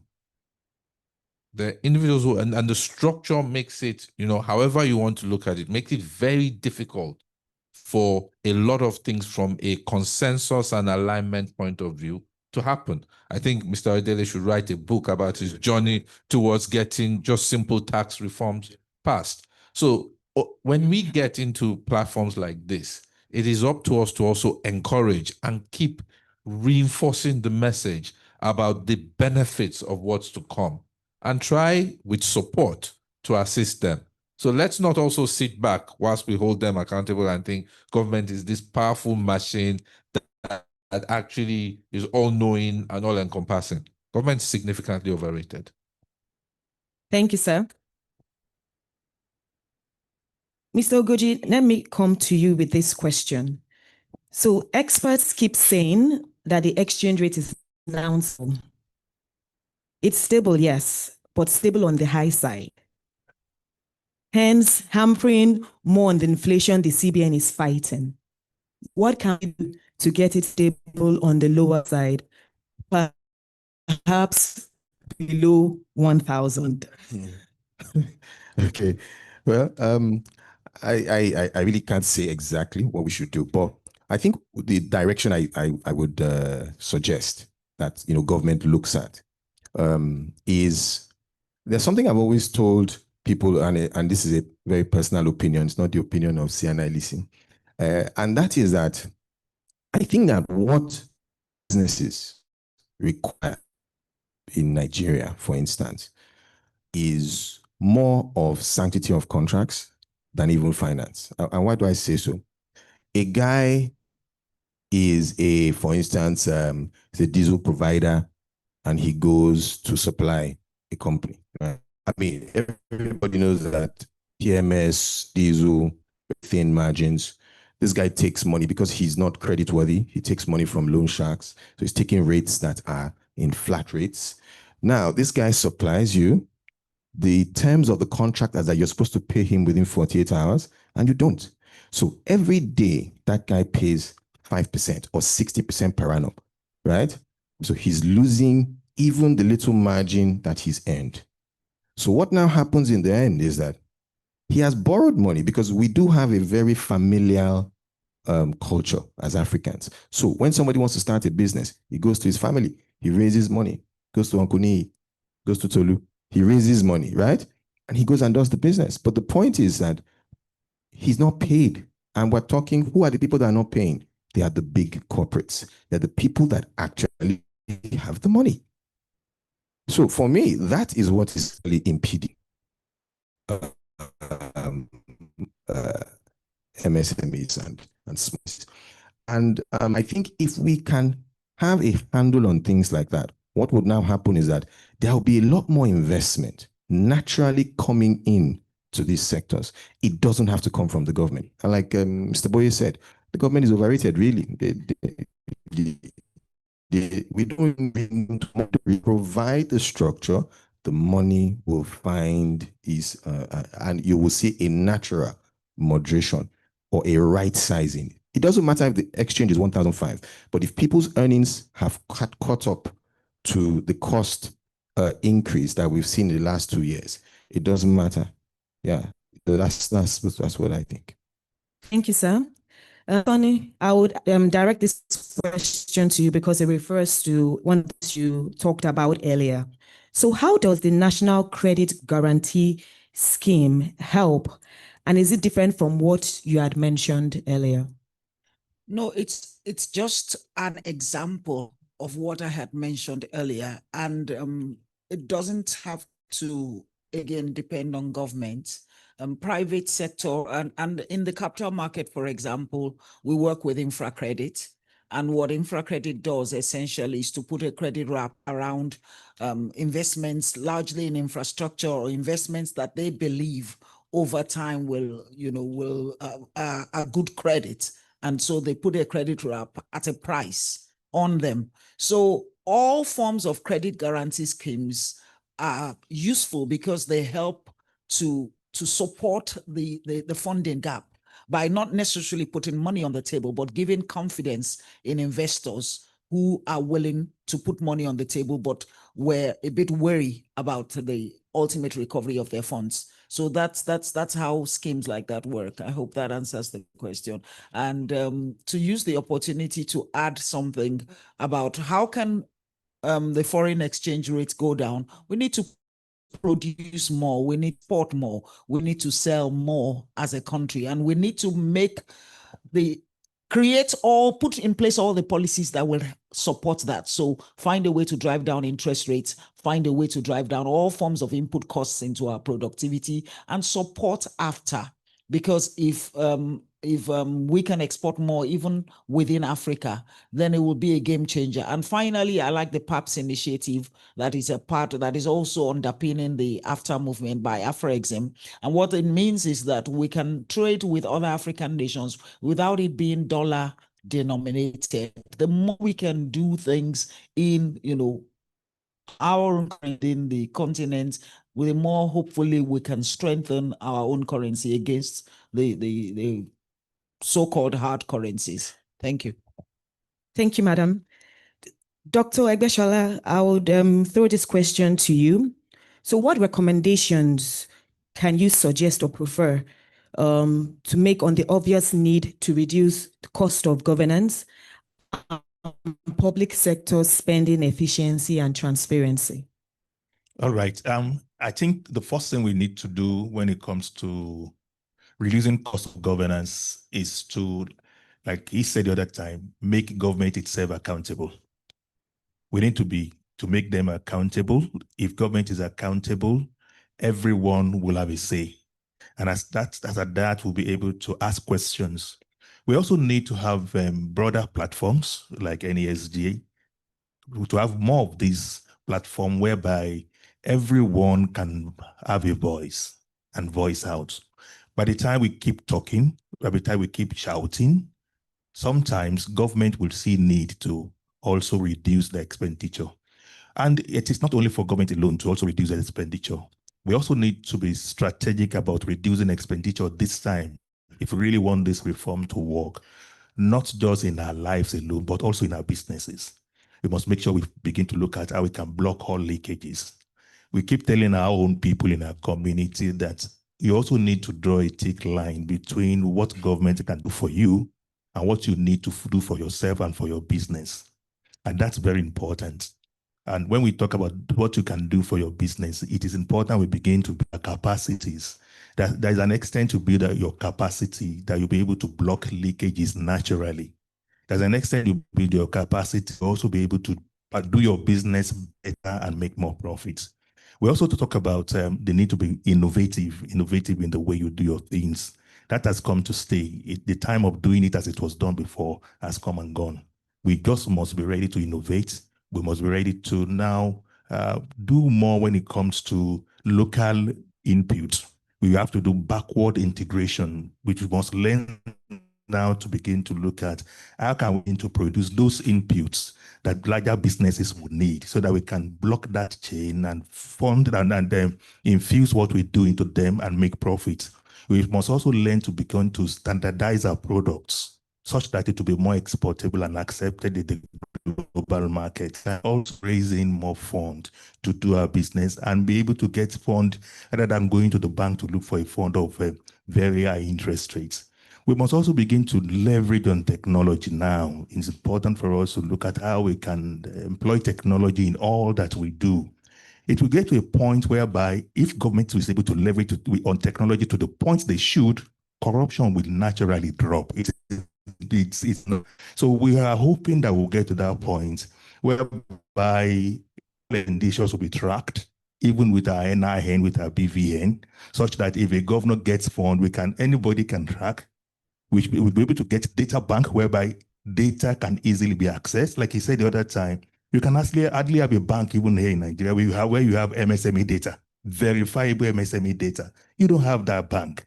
More or less it's done in pockets. When we have that kind of data bank, it is easier for us to track activities, to make people accountable. And I think that's the way to go. If we're able to imbibe this in the very near future, the narrative will change. And when we are accountable, corruption comes down, block leakages, income are targeted to infrastructure and development and social services, Nigeria will change. Thank you, sir. Mr. Idele, I'll come to you with this question. So how can we build a transparent, digitally driven tax system where taxpayers have minimal direct interaction with tax officials? According to the person, I don't believe the current ProMax solution adequately addresses this challenge. Thank you. All right. Thank you very much. I think I would even make it broader beyond the tax system.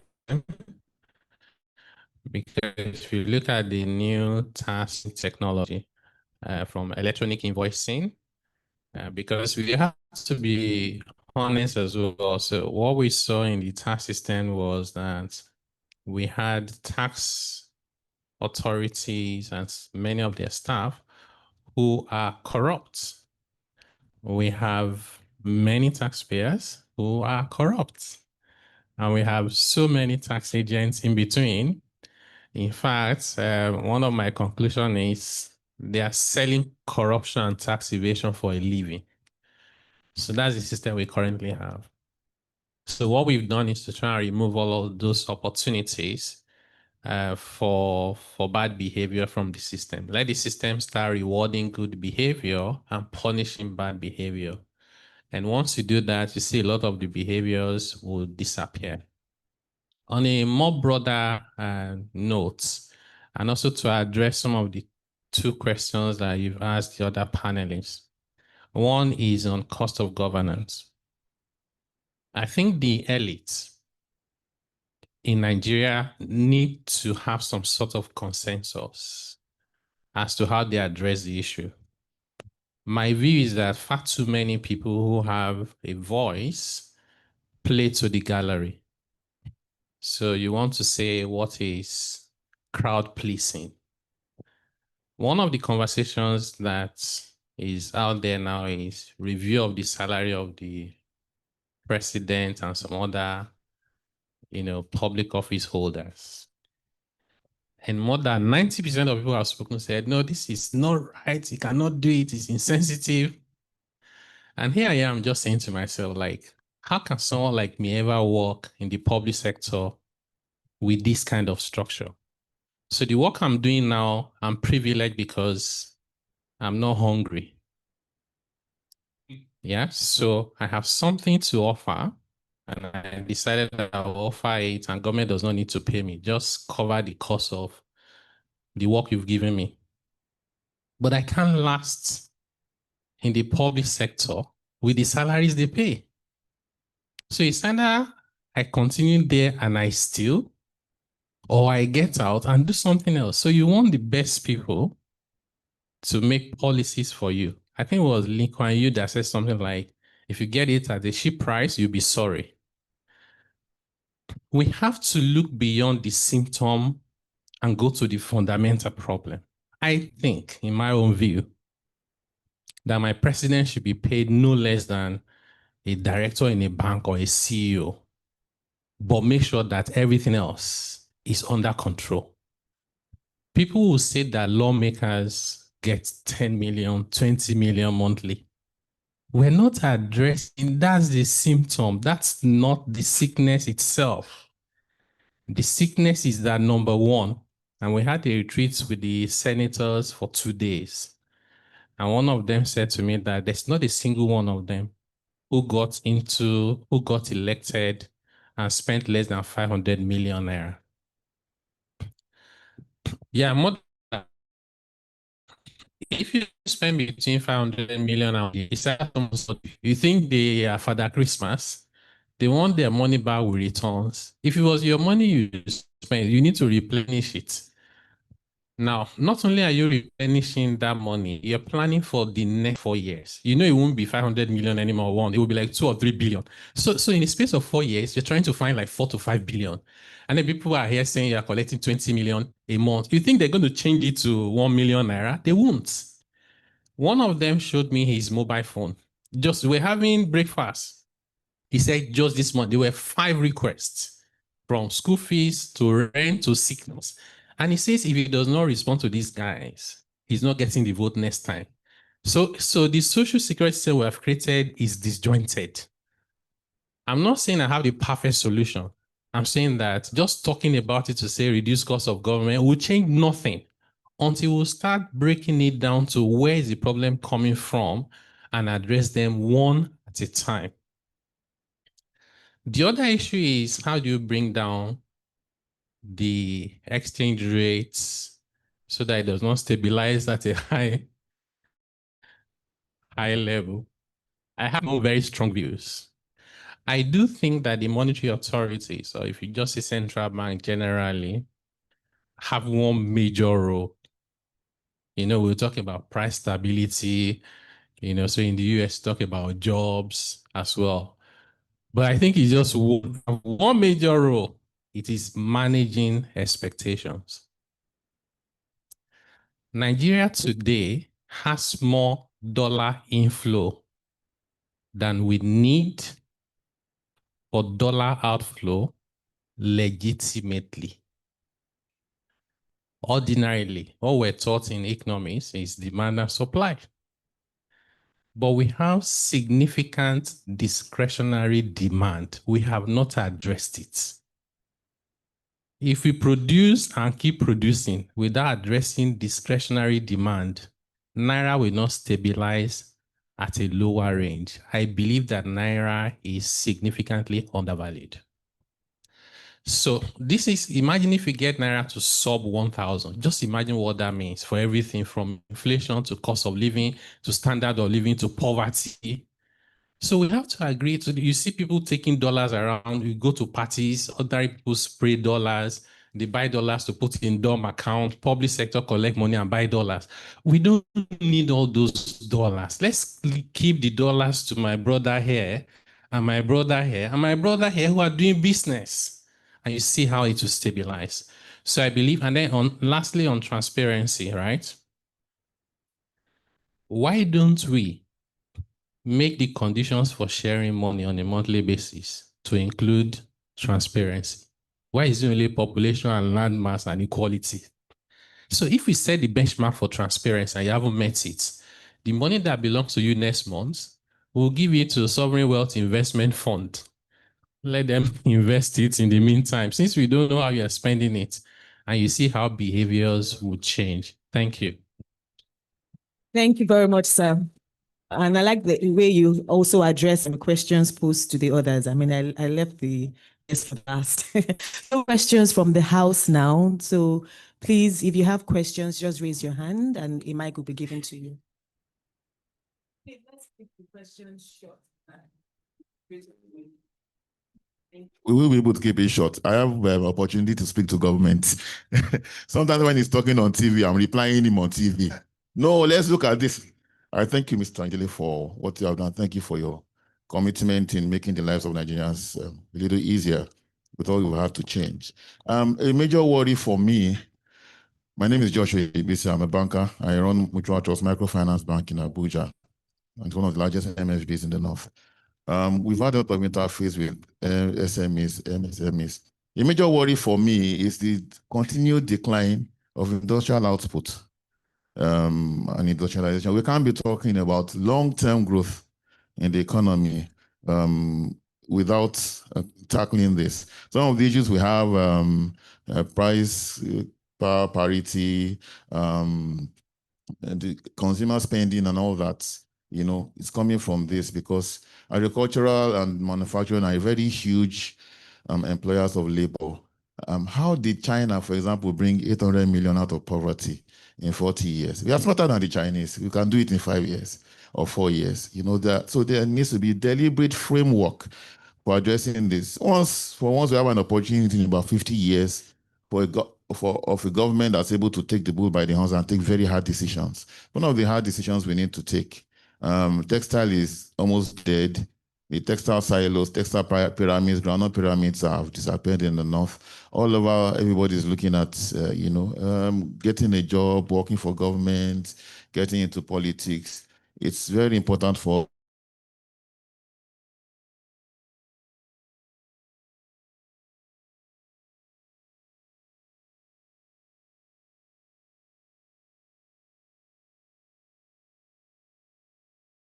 stability in governance.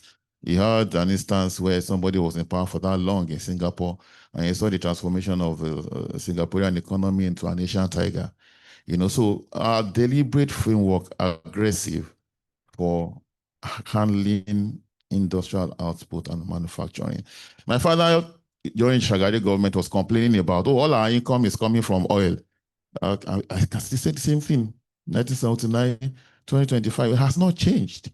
So for once, we have such a government that's able to, take some very aggressive and bold action. We need to look at it.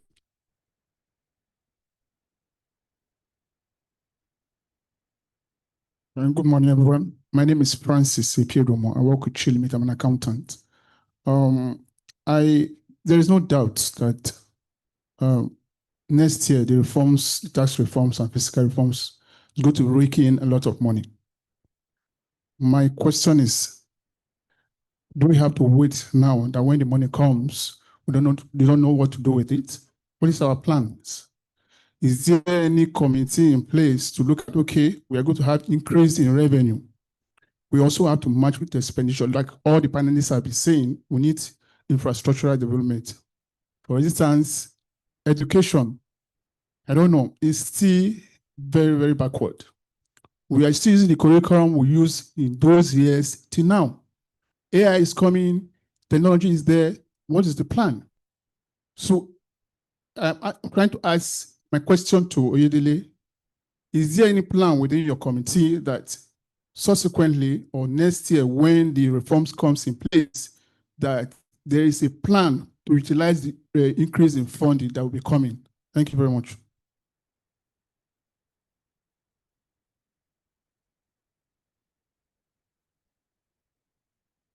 Good afternoon, everybody. My name is Tale Alime. I'm the CEO of Ruzo. I work in financial technology, and I've been working to bridge the access gap of financing. And one of the things I found out working with a lot of foreign partners is that indeed, like the CEO of TNI Reason asserted to, there's actually a lot of money looking for opportunities. But again, one of the conversations that's constantly ongoing is, what sort of consensus or alignment would encourage a lot of foreign investors to bring their monies to the country? Because nobody wants to bring their money for free. We think that, yes, money is cheap, but money is not expensive in terms of the fact that I get a low interest, but money has a cost. A lot of the costs are the unspoken costs of alignment, okay? The Chinese have a lot of money. They want to bring it in, but they just don't want to bring it in. They have motivations and they have specific things that they expect.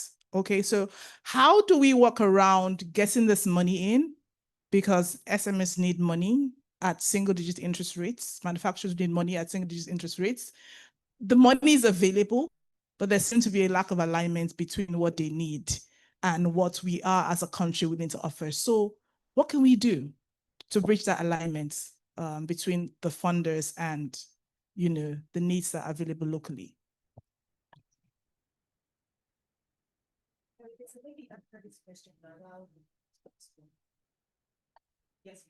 Thank you. My name is Demola Olanrewaju. I'm Deputy Managing Partner. My questions are in two, but I'll put them together. Number one, all the reform that we've had, I think we've left one out. And truly, wherever you have Taiwo Edele, you won't have doubt that I will do a good job. But beyond him, I think human reform should be number one. Everything that has been said here today comes back to one thing, our mind. People you don't build, the infrastructure you build will be destroyed by them. So no matter what we have said here, if the situation continues like this, at the end of 8 years or 4 years of the present government, everything will start. So when the panelists say we are in transition, I'm just laughing to myself because the continuity is the problem. For example, of what we've seen in America, Trump came with a different policy entirely. So what we are saying is that what we are building today, how do we keep it going? Let me stop at that. How do we keep what we have done today going without the reformation of our mind?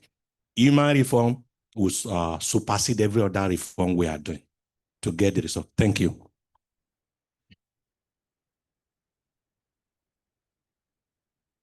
So, do you have any panelists in mind to respond to your question, or it's thrown open? He's on the hot seat.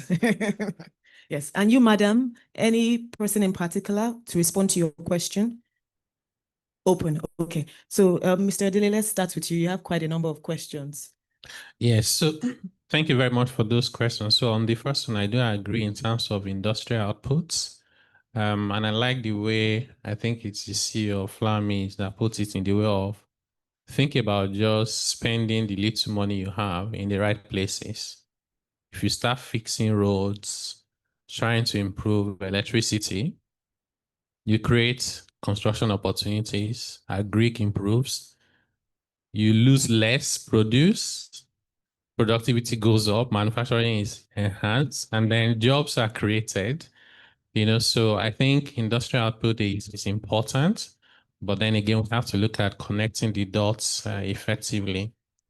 And these are some of the areas where the elite needs to put pressure on the public sector as to how they spend the money and do it in a consistent manner.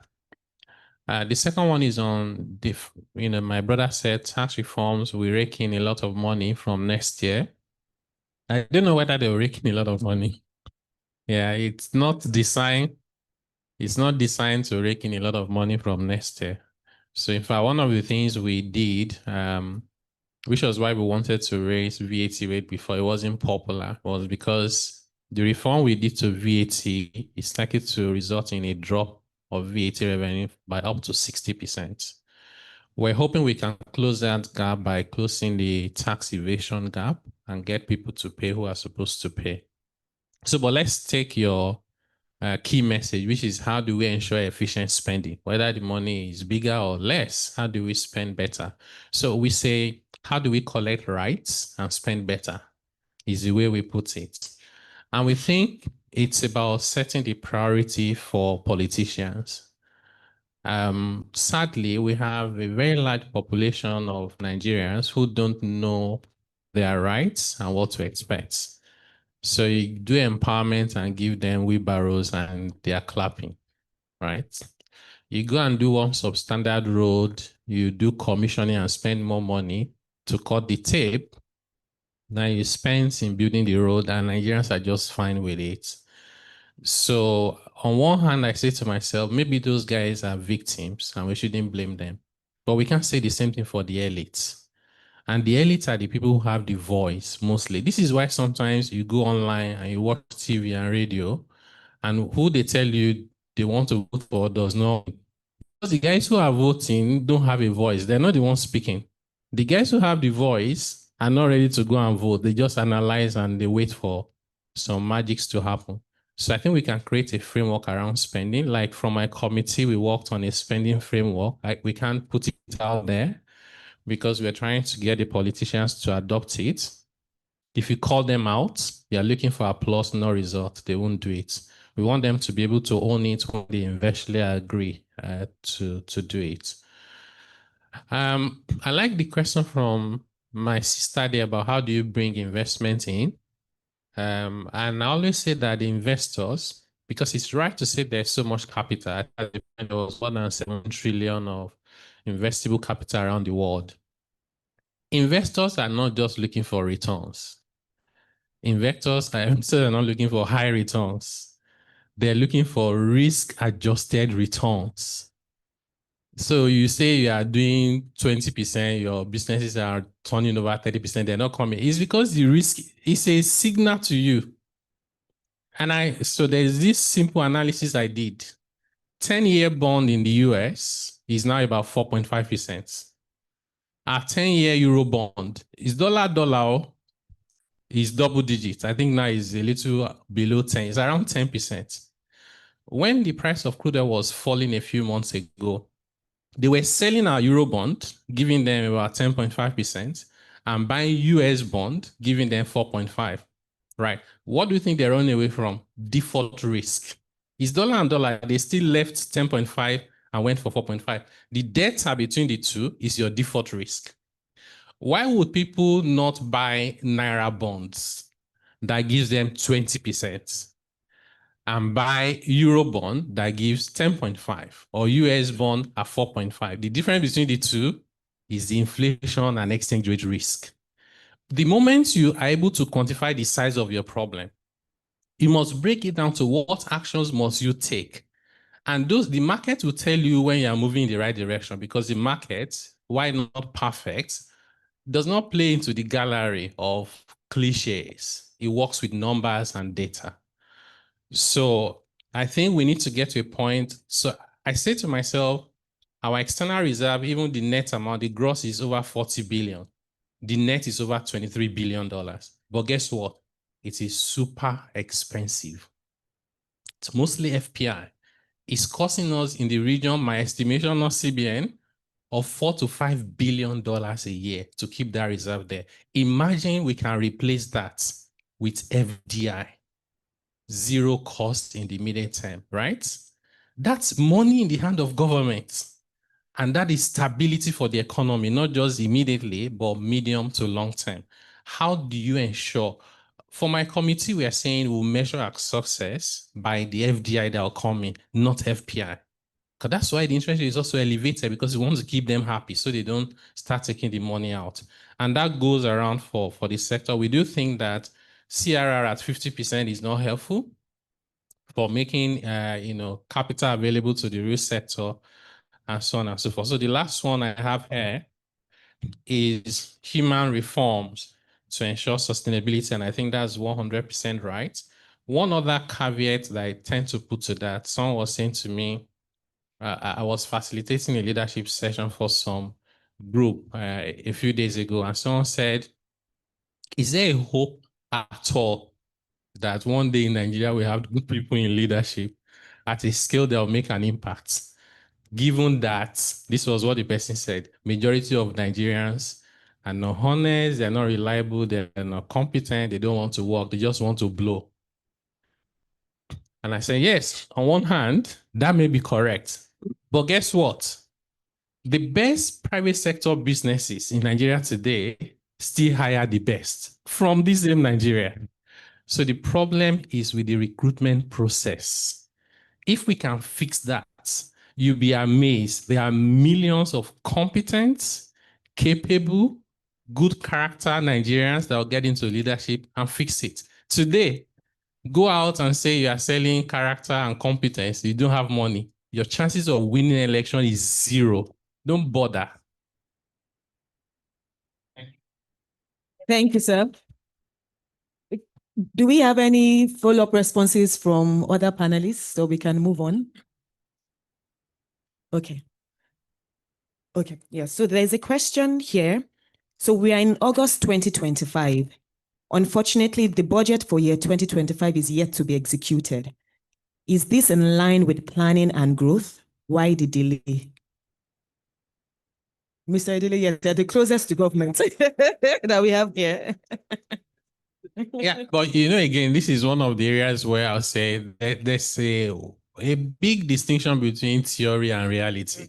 Like, I just say to myself, why does anybody need to worry whether it's 2025 budget or 2024? Why don't just focus on where are they spending the money, right? That's one thing for me. It's about what are you spending and what are you spending it on? And how transparent are you in all of that? If I want to do my own assessment, we're not doing well. We can do much better, particularly the subnational. One of the exercises that my committee did, this narrative of, the constitution is not working, give more resources to subnational, the center is too strong. It turns out to be invalid analysis. The resources of Nigeria are assigned 85% to the subnational, only 15% with the federal government.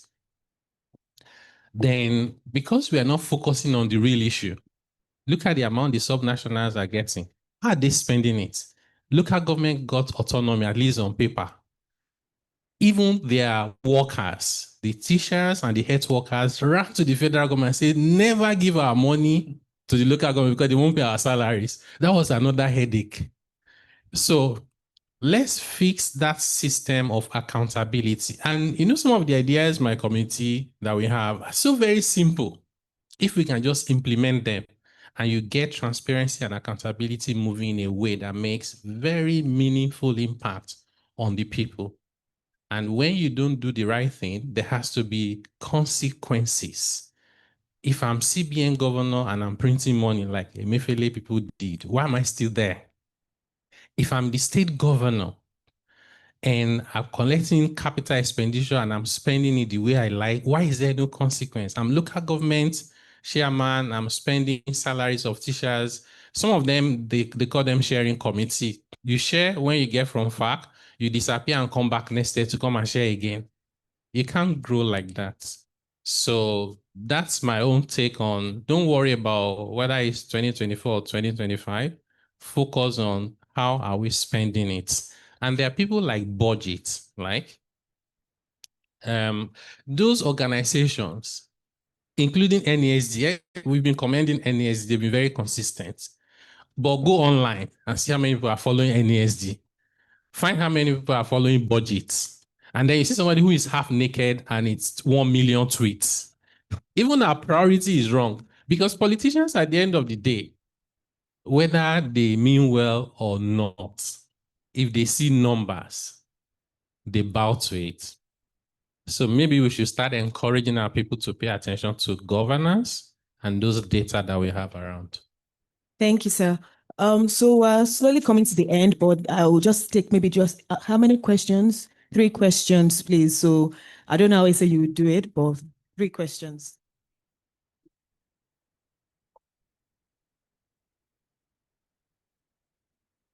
Thank you. Ekele Mariha is my name. I work in aviation.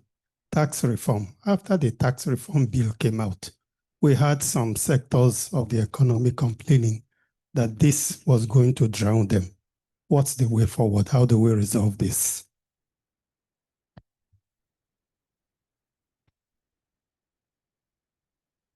Good afternoon. My name is Dumebi Obodo. Thanks to the panelists for a great job.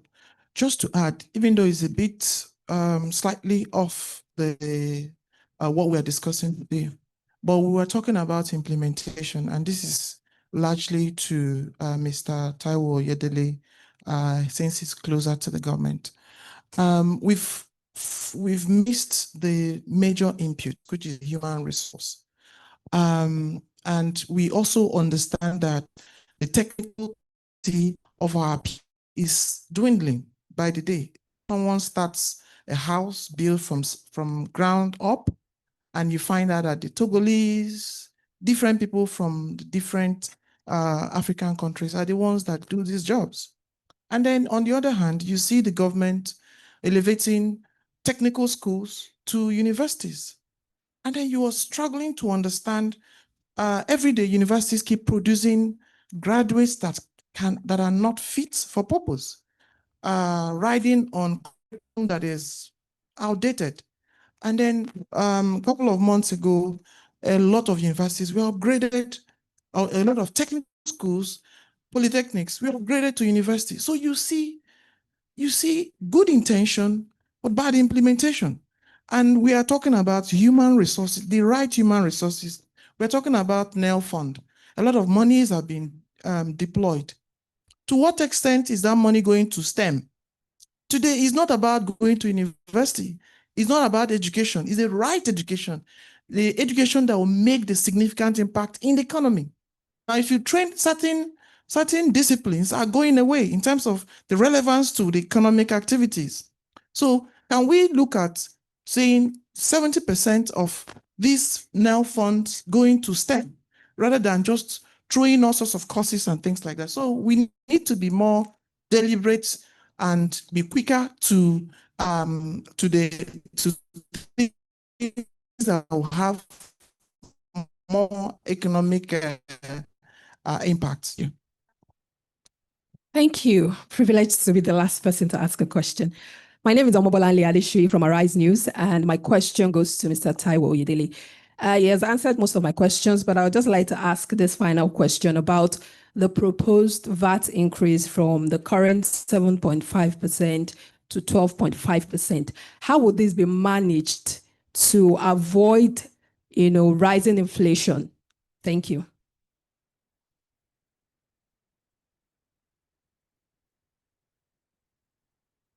Okay, let me start with the last one. So there is no increase anymore. This was the original proposal a long time ago. So there is no increase in VAT rate, so it remains 7.5%. So all the credits and the other stuff we've given, we decided to go ahead with those other reforms nonetheless. The question on human resources and skills dwindling, we're upgrading technical schools and polytechnic to universities. I actually share your view.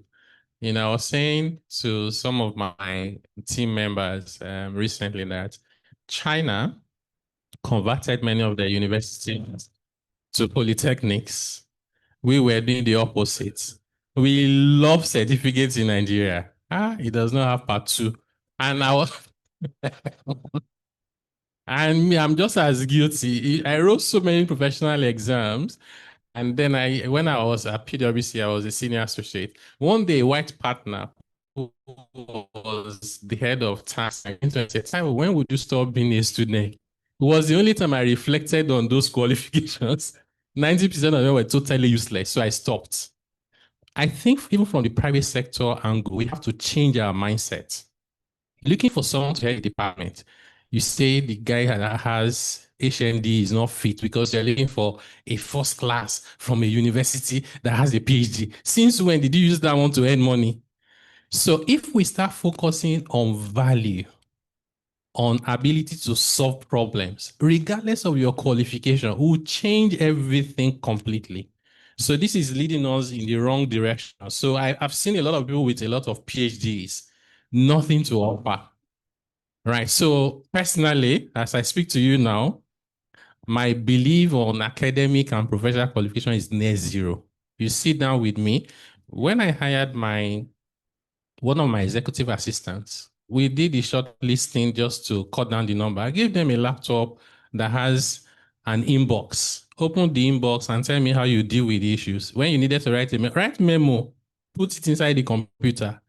That's how I selected my executive assistant. You know, so it turns out that some guys have even Ivy League MBA. They couldn't make it. So I think all of us need to work on these skills, human capital development. I'll speak to the CEO of NEL Fund. I know that we've had a conversation before that is very in line with what you said, because NEL Fund also has the ability to help around skills development, not just funding university education alone. I think that's because I already answered the question on VAT. Thank you very much. Thank you, sir. So as we wrap up, I'd like our panelists to just give closing remarks, 1 minute each. So, I mean, this is also an opportunity for you to respond to maybe any question that you would have liked to address or any points that you may have missed when speaking. So I'll start with you, Dr. Sonny. So I'll go straight to the capital markets. I represent the capital markets, and just to say that a key pillar to resolution of a lot of our challenges and to ensuring that the growth that we all aspire for happens and that it's sustainable is obviously having in place a robust capital market. And that capital market hopefully would offer, first of all, an exit. Mr. Edele was talking about the need for FDIs. Yes, we do need stable FDIs, but short, from a long-term perspective, these guys are going to be looking at your market and saying, how do we exit? And if they cannot see a clear path to exit, then it becomes very difficult. So we do need to make sure that capital market is functioning excellently well. And also from the perspective of access to finance. And I think there's nobody on this panel that has not spoken on access to finance. So we want to finance infrastructure. We need long-term patient funding. We want to finance technology, agri-business. We definitely need to ensure that we're paying attention to the capital market. And I'm encouraged by the trends I've seen. In H1, for example, we found that the NGX grew by 15%, and the corporate bond market year on year has grown by 22%. So it's a space that we want to watch, and it's a space that we want to encourage the policymakers to continue to engage with us and ensure that all the right policies are in place to encourage the growth of the capital market. And of course, one of the right policies that we need is that we need interest rates to go down. Thank you. Thank you, Dr. Sonny. Yes, Mr. Rusana. Use this opportunity to answer to make 2 points on 2 questions that were raised. The first one was on budget, and I know Mr. Oyedele answered it, but I want to warn everybody, and it's something that we should start screaming about. We get focused on budget and the utilized budget. Meanwhile, if you're running a business today and you had projected income at X and you're getting much less than X, you would have done a budget reforecast, and there's no way anybody would be getting funds based on that original budget. You're tying yourself to a budget where people are then saying, because it is budgeted, I am due this, but your revenue is significantly short. So let's be careful when we're talking about budget, because we need to have a mindset about what changes when revenue changes. The second one is on, from a pure developmental point of view, all the decisions that this government have made are right. However, so long as there continues to be significant pressure on consumer purchasing power, we approach an election cycle where people start making crazy decisions. It is important for all of us that we focus on driving productivity quickly. The reason, we all assume that the reason we end up with subsidies is because people are mad. We end up with subsidies because people are trying to appease a group of people to make life, in quotes, easier for them. Mr. Oyedele won, and I think we should just realize that it is very easy to fall back into, so long as there's significant consumer purchasing power, there's significant screaming from people and there's suffering, then it starts becoming, what is it that needs to be done to appease people, rather than what is it that needs to be done to create platforms. The basis of what we have done will only sustain because people start seeing the green shoots of recovery. So it becomes even more imperative that we hold state governments accountable for the additional fact that they've got to be used for roads, infrastructure, anything that will support us in driving growth. We should focus quickly on yields. These are easy things. We're coming to a new dry season, farming season. What's the plan for driving yield in that farming season, harvest season? We have a window in which things become either good or we start finding ways to start reversing ourselves. It will be a tragedy of immense proportions if we've taken all this pain and we don't get the gain. Thank you, sir. Dr. Geshola. All right.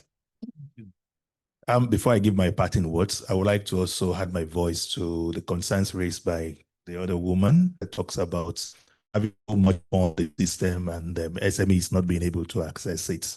And that's really the truth. Back of Industry has the 75 billion. We have about 50,000 as members. None has been able to access it. Smedan came up with Sterling Bank and they floated a fund of about 5 billion. Over 2 years, only 8 people access it. It means there's a real challenge. And what that means, it means that if there's a structure that is not working, then we need to begin to develop a new framework. If I have 10 children and about 9 fail in school, it means I also have a problem. So we should begin to look at what is the reason for the gap and begin to find new solutions to it. Again, also MSMEs most times do not even have the capacity to access loan or manage loan. Yes, they say they need loan. We say we need loan, but do we really have the capacity? So there's need for us to be strategic about building the capacities of MSMEs to be able to access loan, to be able to manage loan, and more importantly, to be able to float businesses that will be loan friendly. So that is also very important. And finally on that, it's also good for government to begin to open up the more alternative sources of funding. No matter how capacities are built, sometimes MSMEs may not be able to meet up with certain conditions attached to certain loans. But when we have more alternative funding platforms, it will be easier for MSMEs to be able to access loan. And at the same time, too, it makes us it makes it more competitive now when we have so many players in the field giving out loans. Others who are somehow restrictive will become more liberal about giving out loans, and I think that will work. Now, going to my parting words, yes, we now have stability, but I believe that stability or its success in GDP increase is not just it. We should also go beyond that and see that it stabilizes the households and then the MSMEs. And talking about that, at the moment, the MSME and the grassroots is destabilized at the moment in the short term. So government needs to come up with safety nets to be able to provide support in all forms, structures, policies, to be able to support these MSMEs during this transition period, so that by the time the gains come at the longer term, we will not be dead. We will still be alive to enjoy it. Like Keane said, for those of us economists, in the long run, we're all dead. Mr. Goji? Yes, thank you. I think very shortly, I think from our business perspective, I think for us, the major driver is really about infrastructure. We think that having a very clear, concise, will I say inclusive plan for solving the infrastructure gap in its entirety. We think that that is the most formidable item that this government can bequeath. We think that infrastructure has been spoken so many times, but we still don't have a practical way to bail that cat. The infrastructure problem still looks like it's a government problem. We think that it's actually more of a private sector support problem. And we think that having a very honest, listening conversation with private sector players who can assist, like the lady said, to be able to attract the capital. Capital focuses on consistency, safety, predictability. That's what it wants. And we think that the infrastructure gap in Nigeria is so large, it creates an opportunity of magnanimous, significant proportions that we think can attract. And we think we need to put in place that structure to do it. And we think the PPP format is probably our best chance at doing that. And I think that's what we would like to see. Thank you, sir. Mr. Edele? Yes, I just remembered I didn't answer the question from my brother there about the aviation sector. Apologies. So I also read the news I saw on TV and that they said the aviation sector will collapse because of the tax reform. And I have to be honest with you, I'm thoroughly confused because we sat down with the sector. In fact, one of the submissions they gave to my committee is there's a 2-page document that they just listed taxes and levies. 2 pages. So we're addressing those because some of it you can address with the tax law. So in the tax reform law, we ensure that the exemption on flights for VAT is still there. Although there is the opportunity for the minister to sunset it at some point. Because I think that from a business point of view, if the airlines can come together and do their own modeling, it might just be better for them to allow VAT to go on flights so they can claim all their input VAT. That brings down their cost of business. So what I would encourage you to do, since you are from the sector, it's better when people pin down issues. We don't like this tax reform because, once you just say sector will go down, what do we do with that? It's difficult to do anything about it. So I'm giving you an open invitation to say, when you guys show up, we're happy to have that conversation. I can give you the assurance that we'll do everything to ensure that your sector thrives like any other sector. And that leads me to my own closing comments, which is really to encourage everyone about these tax reforms to look at it from the big picture perspective. If you take one aspect that you don't like and you amplify it, and you are quiet about 10 areas that you like, you're not doing the reform any good. Because at the end of the day, the politicians will play to the voices that they hear. And if that is that people don't want this tax reform, then implementation will be stalled one way or the other. I'm convinced that the reforms will help the country move forward. It will protect the vulnerable people.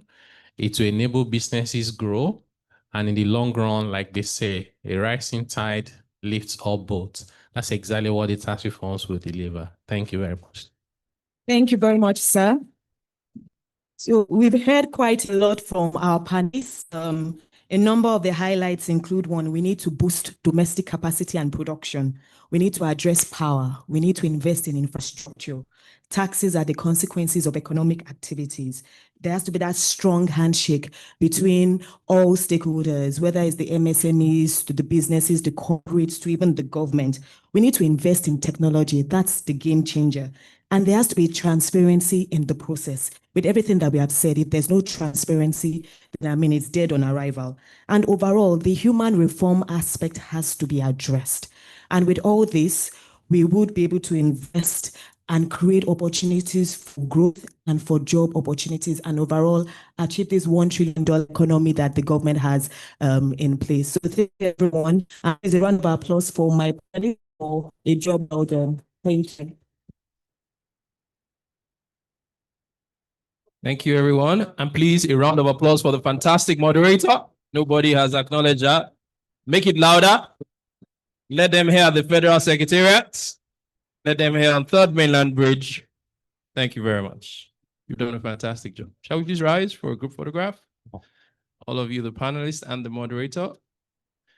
CEO Dr. Adilaju would please join. Please hold the brochure, the report, H1. Okay, sorry, first on without the brochure. Just you without the brochure. Let your hands be free. Thank you very much. Are you ready?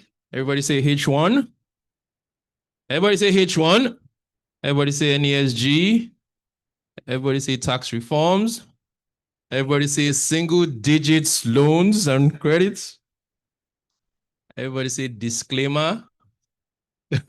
All right, thank you. Now, everybody, please hold the brochure. Thank you. All the reports. I'll let you have one. They're bringing one to you. Thank you. Thank you. So, some takeaways as the photograph continue. Be careful, please. Whatever you do to business, you do to their consumers. Taxes are the consequences of economic activities. When you get things cheap, you pay for it, according to Lee Kuan Yew, quoted by Taiwo Oyedele. 96.9% of SMEs are nano SMEs. Technology adoption is the way to go to be able to get small. Oh, sorry, Dr. Shogunle, please join them. Mr. Shogunle is a board member of the NESG. Thank you very much. And one person told us that she's doing a rights issue for a company that has gone through the boom and bust. You know who that is, so you might want to buy into the rights issues. And the first question that Mr. Boyo Lusoya was asked is such that could cause him to be out of. And another question he was asked could completely take him out of this. And the MDLCNI leasing advocates for continued public-private sector dialogues, and that EVs are not going to chase out fossil fuel cars anytime soon. Ladies and gentlemen, thank you. I hope that you all filled the survey. Please do so and give it to one of the officials of the NESG. Kindly do so before we leave. We appreciate you, and we will take. Please remain seated. We will take closing remarks. Please take your seats, panelists. Thank you, and moderator. We will take our closing remarks from Dr. Tayo Adilaju in 60 seconds. Thank you. Go ahead. Thank you, everyone. Can we give our distinguished panel one more big hand for when you execute a panel that long, you have to be golden standard moderator. So can we give our moderator, a fantastic hand on a very brilliant panel? I think, ladies and gentlemen, the half year has a clear, pulse to it. It's that we need to stay the course, but we also need to broaden the course of action to include, an eye on industrialization, a clear set of problem solving around the entire financial architecture, especially as it impacts our ability to finance our own productivity. And I think that that's a big conversation going into the 31st Nigerian Economic Summit from the 6th to the 8th of October. It sits on 5 pillars. One of those pillars is, where do you mobilize the financial resources, the funding capacity to fund the Nigeria of our dreams, especially when from the large conglomerate to the MSME to the nano, everybody says that there's no money, or they cannot find the kind of credit and finance needed to scale. So I think that remains a big conversation for the future. I think something else that has stood out today is that beyond stabilization, we must build the capabilities of households, individuals, businesses to thrive and be productive. And that's something that we must really capture. We must confess that there's an angle to this half-year report that is missing some important statistical data. If we had seen the National Living Standards Survey by now and the poverty surveys by now, we might be able to tell a deeper story of some of the things that I think were nuanced by the different panelists on the impact on households. The Living Standards Survey is overdue now for 2025, though that will have allowed us to gauge how far, how deep, how much we need to go. And so that's something we'll continue to push aggressively. I like the fact that many of the panelists pointed out to something I call a political economy blind spot. Sometimes when you're solving for problems, you take them out of their contextual reality. And I want to thank the panelists for ensuring that we stay true to the contextual realities. And I think going out, there are several things that are clear.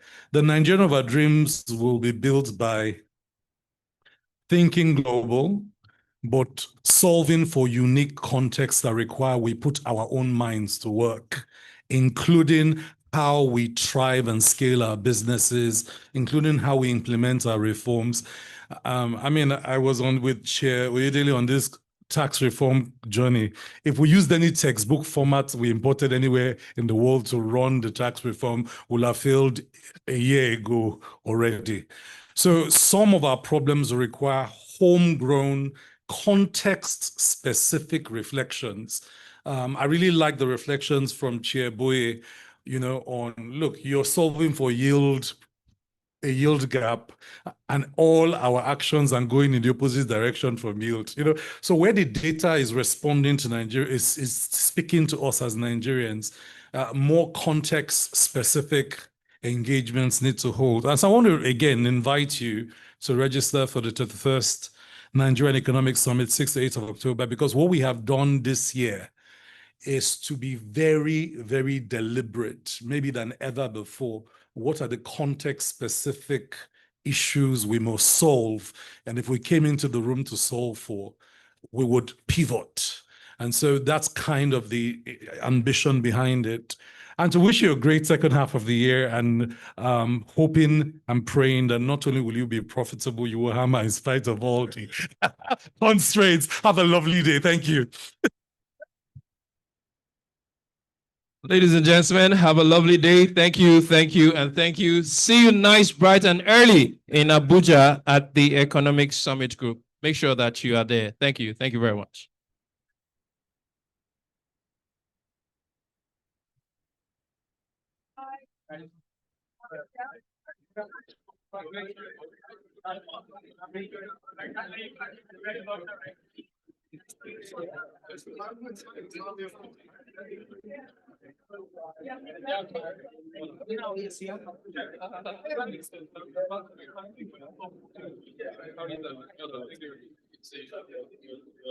Thank you. Thank you very much. You have a background. Good to see you. All the best.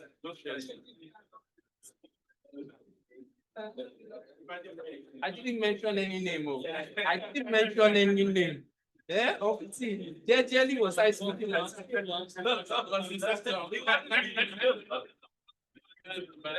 Thank you. Sorry.